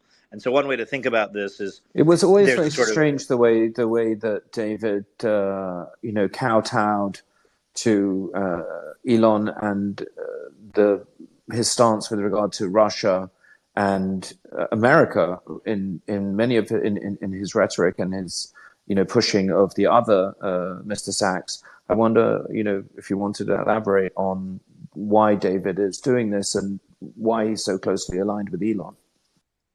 Well, I mean, the geopolitics is scrambling right now, right? Which is the big story of our time. And Ukraine is, of course, a big part of that. But Ukraine is very much a proxy war between the United States and China. And it has a lot to do with the nature of the Ukrainian economy, which is now changing because all the oligarchs are being forced to decamp to Israel and UAE. So to many, basically Ukraine's being dragged into the Western orbit. And so, for people who have depended upon China being able to access whatever resources it wanted to in the Western Hemisphere or in Africa, that future is very much curtailed. And increasingly, as we know, right, like China's through the Shanghai Cooperation Organization, founded by Russia's elimination from the international scene. Is that what you're saying? Precisely right. And so you could see this in a number of African countries or Latin American countries, notably Brazil, where Bolsonaro was quite close to the Chinese. And you're seeing this sort of play out around the world, where if countries were connected with China in any meaningful way, Pakistan, Sri Lanka, are sort of notable examples of this, that basically those countries are facing serious economic woes. You can even see it politically, in the form of Boris Johnson being defenestrated, from the PM spot. But you can kind of see it play out there. And of course, his brother was I believe a major advisor to Binance of all things. So that's sort of playing out as we speak. Charles, what can you say about the processing? Because I understand we're talking about extraction, and that China still has the majority of the processing capabilities for rare earth metals. Has there been any development in that regard? Yeah, that's changing. My understanding is that the Inflation Reduction Act has a lot of subsidies and sort of other things for that. And there's a lot of money going into it to creating one such processing facility in the European Union. I think it's in Estonia, if I recall, but it's been it's been basically like an eon since the or it's been functionally an eon since the Inflation Reduction Act passed. So I'd have to go back and check my notes on that. Thank you. That's what I was thinking about. Like, it might be too soon to say the Belt and Road Initiative failed because of the processing capabilities. Yeah, I would Yeah, I mean, there definitely is a agree certain with that. sense. I mean, China, from a processing perspective, on the renewable side and the EV producer, so mining producer of metals like lithium, 50% of rare earth metal mineral resources. So the mines are actually owned or funded by Chinese entities, Chinese business. So there's a huge grip that China has, and this, as Charles is saying, this is the reason why the Invest in America and the Inflation Reduction Act is being used to try and encourage investment in high tech and renewable industries. But the part that they still haven't managed to square the circle on is the fact that China has spent through the Belt and Road initiatives the last 10 years and billions of dollars in basically cementing its control over the mineral resources, or a large, if you like, the majority of mineral resources around the world, especially in sort of those countries which aren't necessarily democratic. So sub-Saharan Africa, South America, those sort of places are very much, they're in the pocket of China at the moment, and China uses them, if they're mineral rich, basically to extract the resources and to try and control geopolitically the development of these new technologies. Because you might have the technology, but if you don't have the mineral resources, how are you going to produce these products? That's why, if you look at Europe at the moment, we have a huge problem with the cost of wind and solar equipment. So, if you're going to manufacture wind turbines and you're a European player, you're actually your manufacturing costs are about 30% higher than those of Chinese competitors. So you're at a disadvantage. And then you've got to gain access to the various rare earth metal resources, which China dominates, both the access to the mineral resources and then also the processing, which the processing of these materials is very, very dirty. Okay, so as we start to ramp up in Europe, which I don't think is going to happen, so the US might be able to ramp up their own domestic supply. They have their own mineral resources, but also they have cheap energy. Europe won't be able to do that. Even if we can get access to the raw mineral resources, our energy costs at the moment means that we can't develop that industry. It won't be competitive unless we use huge subsidies, and obviously that's not going to work.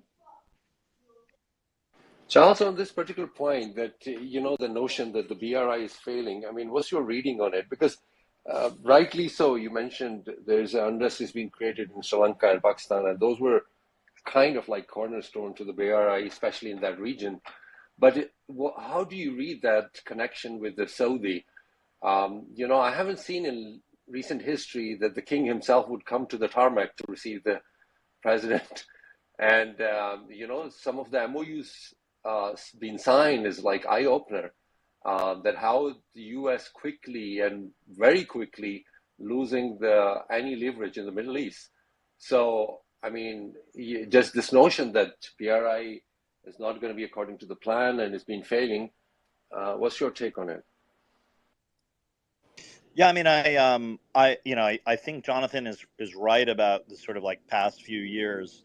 Although I think that's obviously changing. I mean, you can see that with the change in government in Brazil, where, and of course you can see the change of government in Australia, for that matter, where the first call that President Biden had with his counterpart in Australia was about the mining issue, right, and basically making it harder for the Chinese and others to get access to these resources. So in the case of Africa, I can speak a little to that. I mean, what's happening increasingly is that the U.S. government is sort of having an amnesty on corrupt officials there, so long as they get with the program of the sort of AUKUS alliance. And so, what's happening is that the Chinese go into these places, they pay a bunch of bribes to the people, to the locals, and they sort of like take care of the resource extraction. But increasingly, that's unpopular in Africa, sort of across the continent, and because people don't like not. And so, what's increasingly happening is that China has basically invested all this capex and building all this mining infrastructure all around the world, but contracts are being renegotiated when there are changes of government. And I think that's all to the good. And we're even seeing some of that happen with, notoriously friendly, Chinese friendly AMLO in Mexico. So I think, and that's not even getting into the question of to the extent to which, China's economy is in trouble. I think we're seeing that play out now. And so the countries that are wise are sort of hip to this, and they're sort of changing a lot of their posture when it comes to China. They're essentially renegotiating a lot of contracts that they previously negotiated, and they're being encouraged to do that by the United States, by the UK, and by sort of other countries as well. Would it go to the point, as far to the point where the U.S. might even encourage African countries who participated in Belt and Road or Chinese loans of whatever program to kind of renege on those loan agreements because the U.S. is telling them, don't worry, we have your back if it comes down to, They already had to renegotiate all of those loans, or many of the portfolios. I mean, really all of the lending that the Chinese did, or vast majority of it, has been rescheduled because it was all in default. Yeah, I asked because in aggregate, if Cheryl accidentally muted everybody again. Somebody muted everybody again. I assume it's Cheryl. Anyway, I asked because in aggregate, China is quite overexposed in Africa, and if there could be an alliance of Africa, if there's a tidal wave or a dominoes of falling of the African states, telling China to go, pound sand on all of these loans, then that would exacerbate China's kind of economic quagmire that it's currently in. But are they doing that? I mean, the point about defaulting. So China loves it when Belt and Road countries default because they default on a financial payment, and then what China does is they convert that into infrastructure, into assets. So then they now take that. Hang on, Jonathan. Airport. Right? Yeah, we know how that works, Jonathan. Now take that thought one step further. What happens when China says, "Oh, you're defaulting. We're going to take your port," and Angola says, well, I don't know. Joe Biden told me he'll bomb the fucking shit out of you and supply us just like he does Ukraine if you come and try and take that port. Well, yeah, I mean, as a practical matter, I mean, so one of my mentors runs Africa policy for CIA and for the State Department for Biden. And I posted in the Jumbotron in October, there are a bunch of military coups that are on the rise in Africa. So if there are countries that want to basically topple, or there are factions that want to topple Chinese-friendly governments, those groups will be funded and equipped by the United States and by our allies. And so just as a practical matter, I think, how would I explain this? You can basically build the mine, but a possession is 9/10 of the law. And so what's happening is that we're also saying to a lot of these corrupt leaders in these countries, notably in Angola, you see that with Isabel Santos. Forgive me if I'm saying her name wrong, but the woman who's the richest woman in Africa who was involved in all the corruption when it came to Angola. Essentially what's happened is she's now on being punished by the world, basically, and a lot of her assets are being stripped and taken from her.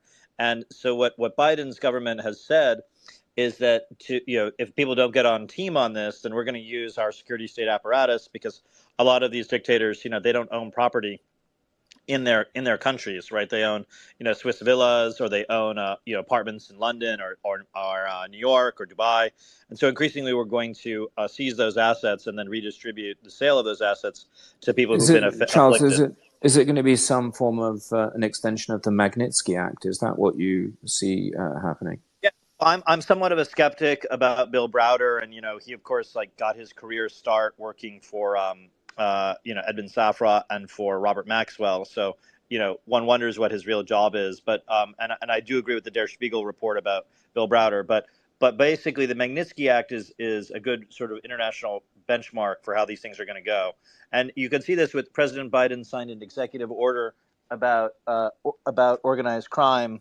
And essentially saying that we see it as a national security imperative to counter that, because if we're in a world in which the Chinese can show up with suitcases full of cash and get all the rare earths of a country.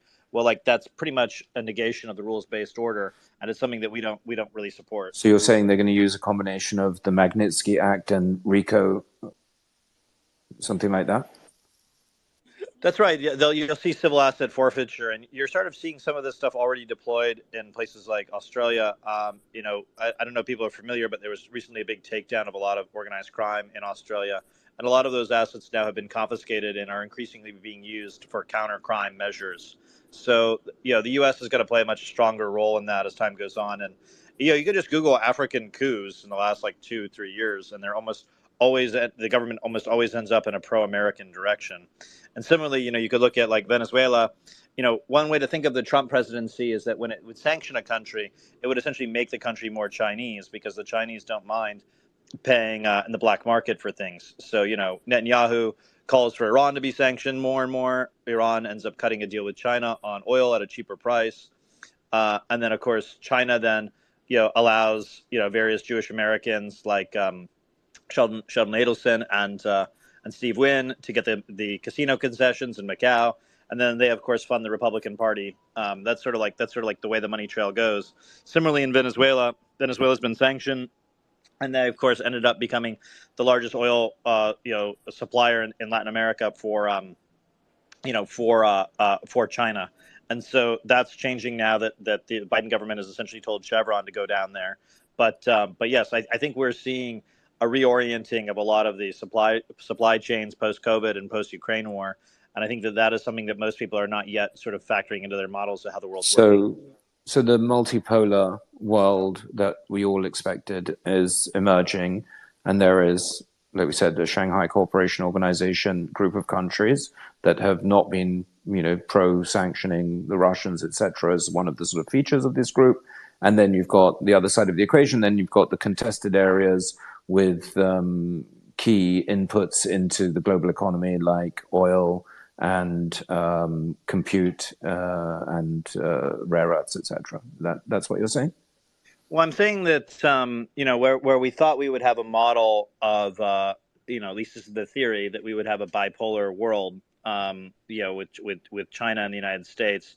There are lots of things that the United States and China can do work together on.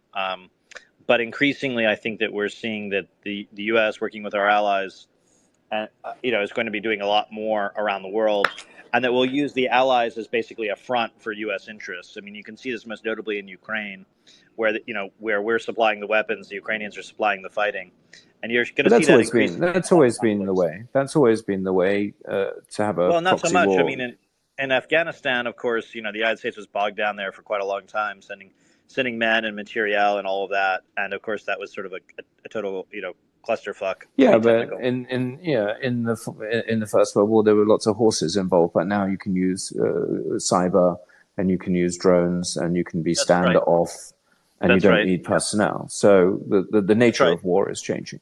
Yes, and I think people underestimate the degree to which the NSA and GCHQ are way more involved in basically building dossiers on all these corrupt leaders around the world. And, it's going to be a very difficult time to be an oligarch. I mean, I think that's sort of something that we're seeing around the world, whether it's Jack Ma or Igor Kolomoisky, who is, the backer of Zelensky, or perhaps even Elon Musk, right? It's going to be a very difficult time for those people as time goes on. The biggest in this whole... Where do you think sort of India are then, and the OPEC nations? Because you paint a sort of, if you like, truly polar world, but actually it's not. There are so many grey areas. I mean, you've got India that's buying sort of cheap oil off of Russia, like you also pointed out. China is buying oil and gas from Russia. You've got OPEC that basically is not aligned with US interests. In fact, they're probably more aligned with Russian interests at the moment. So it's not quite as simple as, the US, we're going to put on all of these sort of oligarchs, and we're going to control things, and we'll threaten to sort of, bomb ports in Africa, because there are a lot of African states that, the US isn't welcome there, the UK isn't welcome there, Europe isn't welcome there. I mean, China, I'm not defending China here, but China has spent sort of close to $500 billion on its Belt and Road Initiative and has invested in infrastructure. in a very sort of empire type way, you know, the English empire, going to India and investing in infrastructure and obviously taking all of the resources out of it. That's what China's doing. And the US has done the same and would do the same because it's in their interest to do the same. So what we're seeing here is we're seeing sort of, you know, a number of strong economies, large countries, some of them emerging as military powers, all trying to exert their influence, you know. And India isn't going to fall in line with US policy or with European policy. They'll do what's best for India, and likewise the OPEC nation. India Yeah, is I mean, in the just to be technical Quad. about this. I mean, the Indian India's state just signed a very large weapons deal with the United States. So that leads to things like General Atomics selling the Predator drones. And, you know, you mentioned a lot of those, you know, there's a lot of Indian influence, as you know, in East Africa and all throughout Africa. And we've sort of chosen to look the other way on India buying a lot of oil from Russia. So you'll increasingly see a security alliance with India and the United States. I don't think it's a coincidence that Vivek Lal, who's the new CEO of General Atomics, which is the largest manufacturer of the Predator drones, I don't think it's a coincidence that he is, you know, that he's Indian, right? And so we're seeing a lot of alliances between the United States and India, which I think is all to the good. And we'll see as time goes on, we're seeing lots of countries begin to check China. Notably, Turkey has had all kinds of complicated relationships with China. We'll see about the elections with Erdogan and whether or not he can survive. He increasingly is making it a deep state priority of Turkey to push things like rare earths, you know, and basically extracting them from Turkey to build his own electric car equivalents. So I'm not as persuaded that it's U.S. versus China. I actually think it's the U.S. and the rest of the world versus China increasingly. Well, Charles, there's a one big thing I point out Jonathan. there. Just to your Look, point, can I just just say quick. one Sure. thing here? That you know, you talk about Turkey, you talk about India, but they've been buying Russian armaments for the last 20, 30 years. So Yes, and of course, in the case of, well, actually, it's not technically true in the case of Turkey, but in the case of Russia, excuse me, in the case of India, you know, as I just said, there was a huge defense deal already signed with India this past year. India is increasingly seeing China as a threat to its own interests. You can see that in the fighting in the Himalayas. And you're seeing that there's an interest on the part of India in getting access to satellite information so that they can turn the Indian Ocean into an Indian lake. So I think, you know, you can see this with, you know, the fact that we have a vice president of the United States who's at least, you know, nominally part Indian. You can see this with the Indians that have been brought into the Biden government, Indian Americans, I should say. I mean, one of Biden's top speechwriters is an Indian American. So I think there's this sort of like misapprehension about kind of what's going on here. And sort of the foreign policy objectives of the Biden government. And so I think as time goes on, you know, you'll see, like, you know, it just came out with Trump's taxes that obviously he has like bank accounts in China. You know, you see Jared Kushner increasingly having to go to Qatar to get resources. I mean, we haven't even talked about Qatar and the fact that it's one of the world's largest gas producers. And essentially it's selling gas to Germany, which is, you know, Scholz is more of an ally than Merkel ever was. And so you're seeing a lot of these countries, you know, UAE, you know, Schultz is more of an ally for who? For Qatar? Trump was more of an ally, I think, obviously of Netanyahu's government than pretty much anywhere else in the world. And Trump was also much more, you know, closely aligned with China, despite the rhetoric. He would talk a big game, but as a practical matter, I can tell you that during the Commerce Department under Wilbur Ross, you know, we banned only like 200 Chinese companies. And under the first week of Raimondo, we banned like 900 Chinese companies from doing business in the United States. So you're going to see the United States play a lot more hardball when it comes to Chinese. Is that policy or competence? It's a bit of both, you know. It's a bit of both. I mean, Gina Raimondo, you know, is not known for sleeping through commerce meetings like Wilbur Ross was. So, you know, it just is what it is. Yeah, I have Chris, to point just out the biggest deal Qatar made in the last sort of 3 or 4 years on the gas side has been with China. Yeah, so with Sinopec. So the only point I'm trying to make is this is very complex, and the idea that sort of the US is going to be able to project its influence in the same way that it's been able to do in the past is not the case, because, you know, maybe India will cozy up to the US, will cozy up to Russia, will cozy up to China. I mean, obviously there are some tensions between India and China at the moment, but, you know, where their interests are benefited, they'll form alliances. It's just not as simple. And the only thing that we can all realize over the course of the next couple of years is it's truly a death of globalization. We're going to see a polarized or a multipolarized, as Ben said, world which is going through deglobalization, and that means more inflation. That means increased prices. Because we're not aggregating demand in particular manufacturing areas and using that to obviously sort of drive our economies. So it's going to get a lot tougher, as we move forward. So something I that think there hasn't might been be an brought I up, think there might be an just arbitrage quickly, there. I really do. I think just that's quickly. also. Sorry. No worries. I was just going to bring up that the Taiwan conflict, that is in relationship to the Quad agreement. So if anything escalates in regards to that conflict area or that possible future conflict, then you'll see some signals coming from India as they've agreed already in writing to the Quad. I wanted to come in like for some time, but Jonathan, yeah, we were just like, but Jonathan, to your point, yes, it's complex, but at the same time, I think we are kind of like presumptuous that, the situation is going to stay and the status quo is going to be maintained on the financial side of it. And this whole notion and what Tyler was alluding to, that if it gets to a point where China sees that, it has to retract from certain locations where it's invested so heavily, then what would be the reaction of it? So it's not as simple. We discussed about India, for instance, right now, but has anybody actually paid attention that how India is actually paying for that oil and gas? It's not happening in dollar. So the very foundation of this whole structure or the balance actually reside on the financial framework.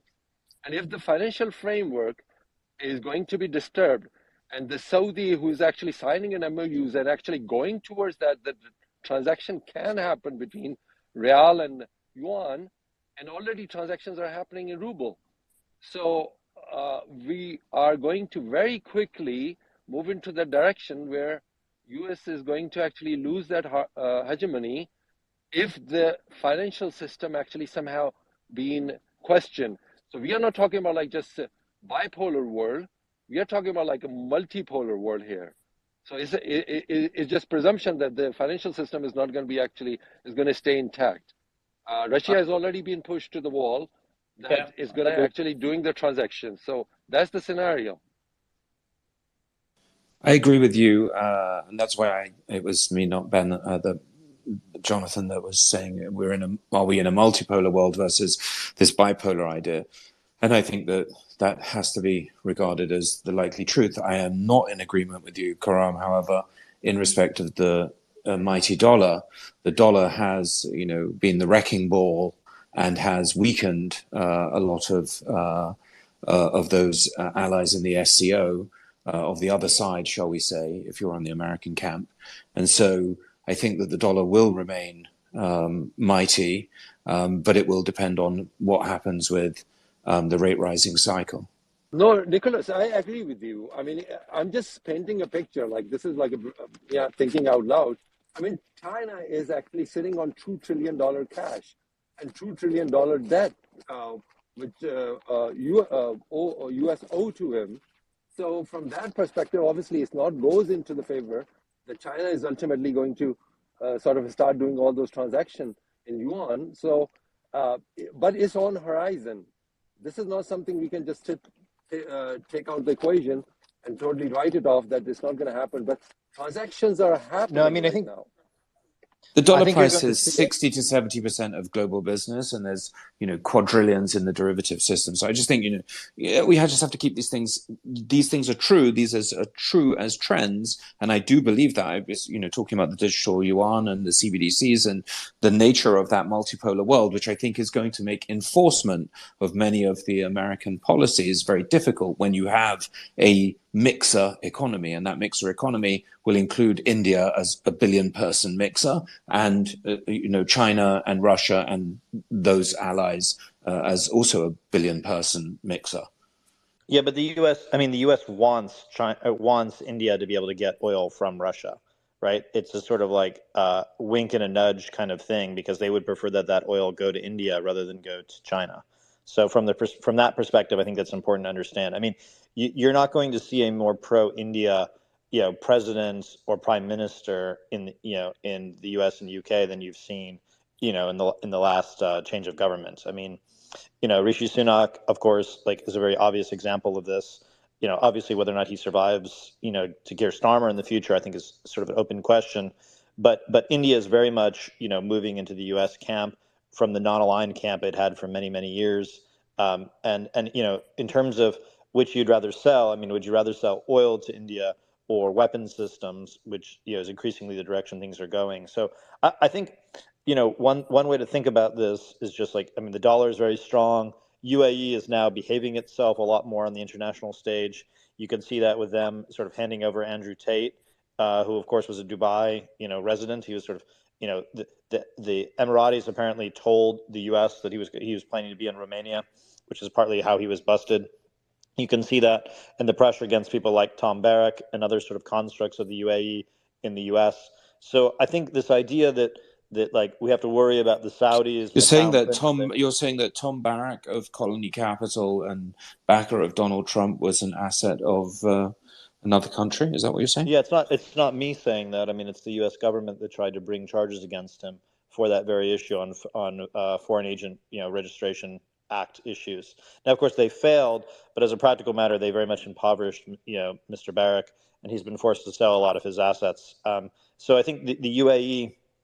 One of the richest, most powerful countries in the world, just in terms of actually having money, they increasingly want a lot of things from the United States, and so they're going to be also forced to sort of play ball. In the case of the Saudis, look, it's not a coincidence that the first person that from the Middle East that President Biden met was the Emir of Qatar, and of course Qatar, fresh off the World Cup, Qatar, one of the richest countries, largest gas producing countries in the world, is sort of being defended in many respects and given security guarantees by the United States, especially after Jared Kushner tried to shake them down to bail out his family's failing real estate prospects at 666 Fifth Avenue.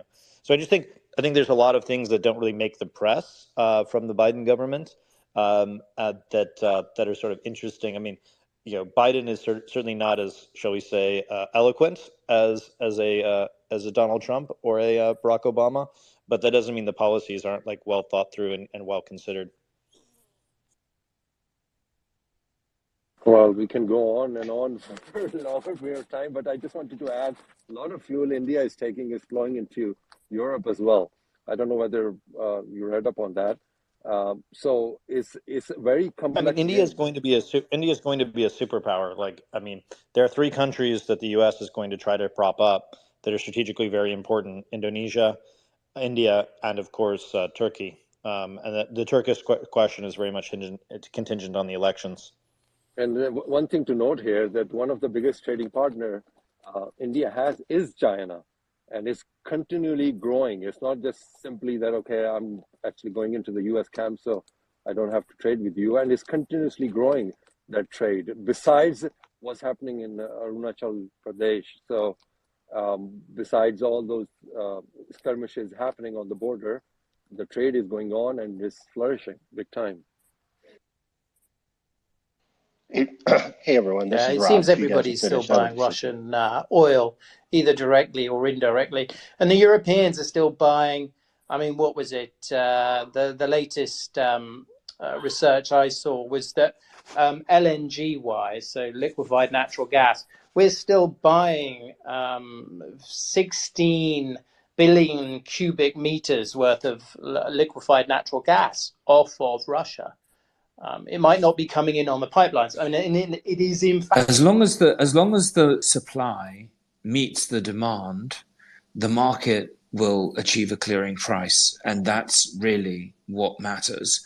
Whether you can pay for it in dollars whether you can pay for it under sanctions or whether you pay for it via the yuan. Europe is buying. I don't think via the ruble. That's the only So let me question. be clear. Like So Karam said. you can Google the LNG shipments, and you'll see that Europe is, so Germany and other countries are still buying directly from Russia LNG gas. Okay, and also there is gas coming in through the two remaining pipelines, so the Ukrainian pipelines and Turk Stream, which comes through Turkey.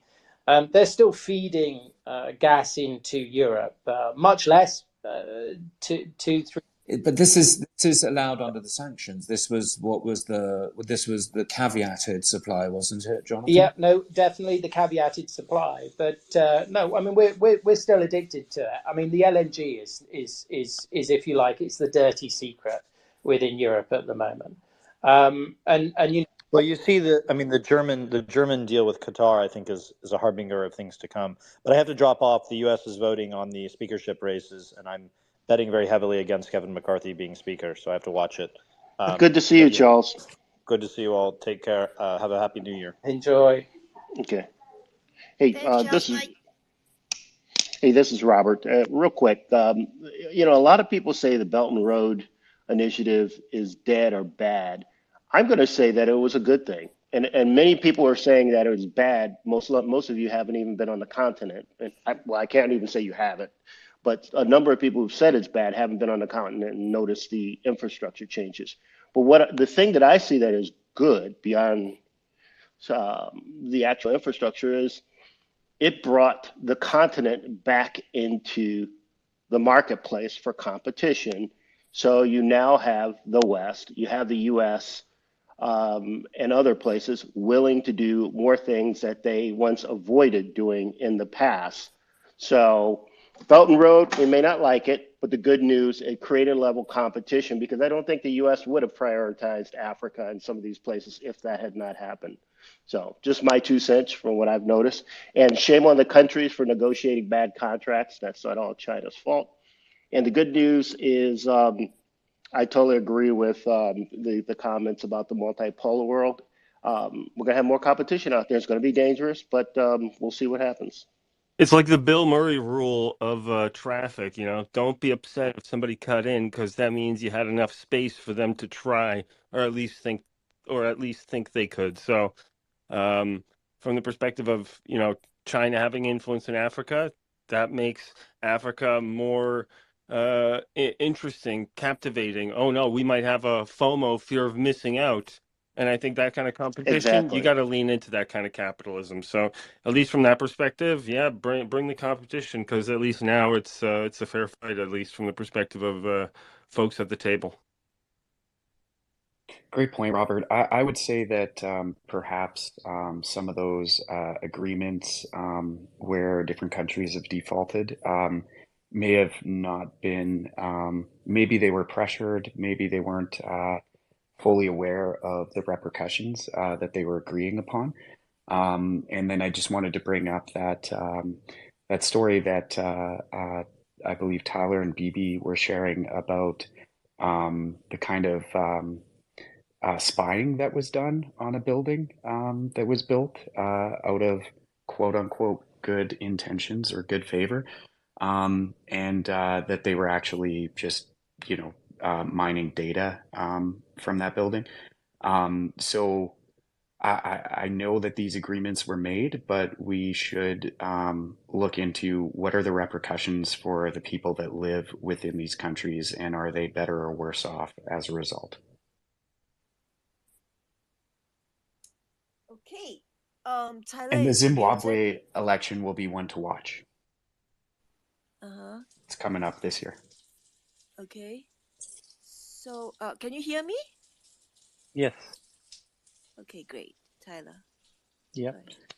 Go ahead. It's past it's 1 a.m. here Me for me, too. so I'm almost I call it a wrap. falling asleep. Okay, we'll do it See you. tomorrow. Well, good All right. seeing you all. Wait, Take hold care, on. everyone. Hold on. I've pinned the next Twitter space on top of the room now, so please click on it and set a reminder so that you won't miss us. Thank you. Thank you, Awesome. everybody. Thank you, everybody. Thanks, Oh, everyone. Thank you. Sleep well, guys. nice to Bye. see Jonathan too, by the way. We have many OGs coming on. Great. Bye-bye. And may I say just one Okay. thing? That Tesla actually, Yes. appointed that Tom Zhu, the Zhu Xiaorong, the Chinese, the originally CEO. Now he's the second man next to Musk. I think in the previous one, yeah, maybe. A Chinese guy. Yeah, the Chinese guy. Actually, now maybe the first Chinese guy who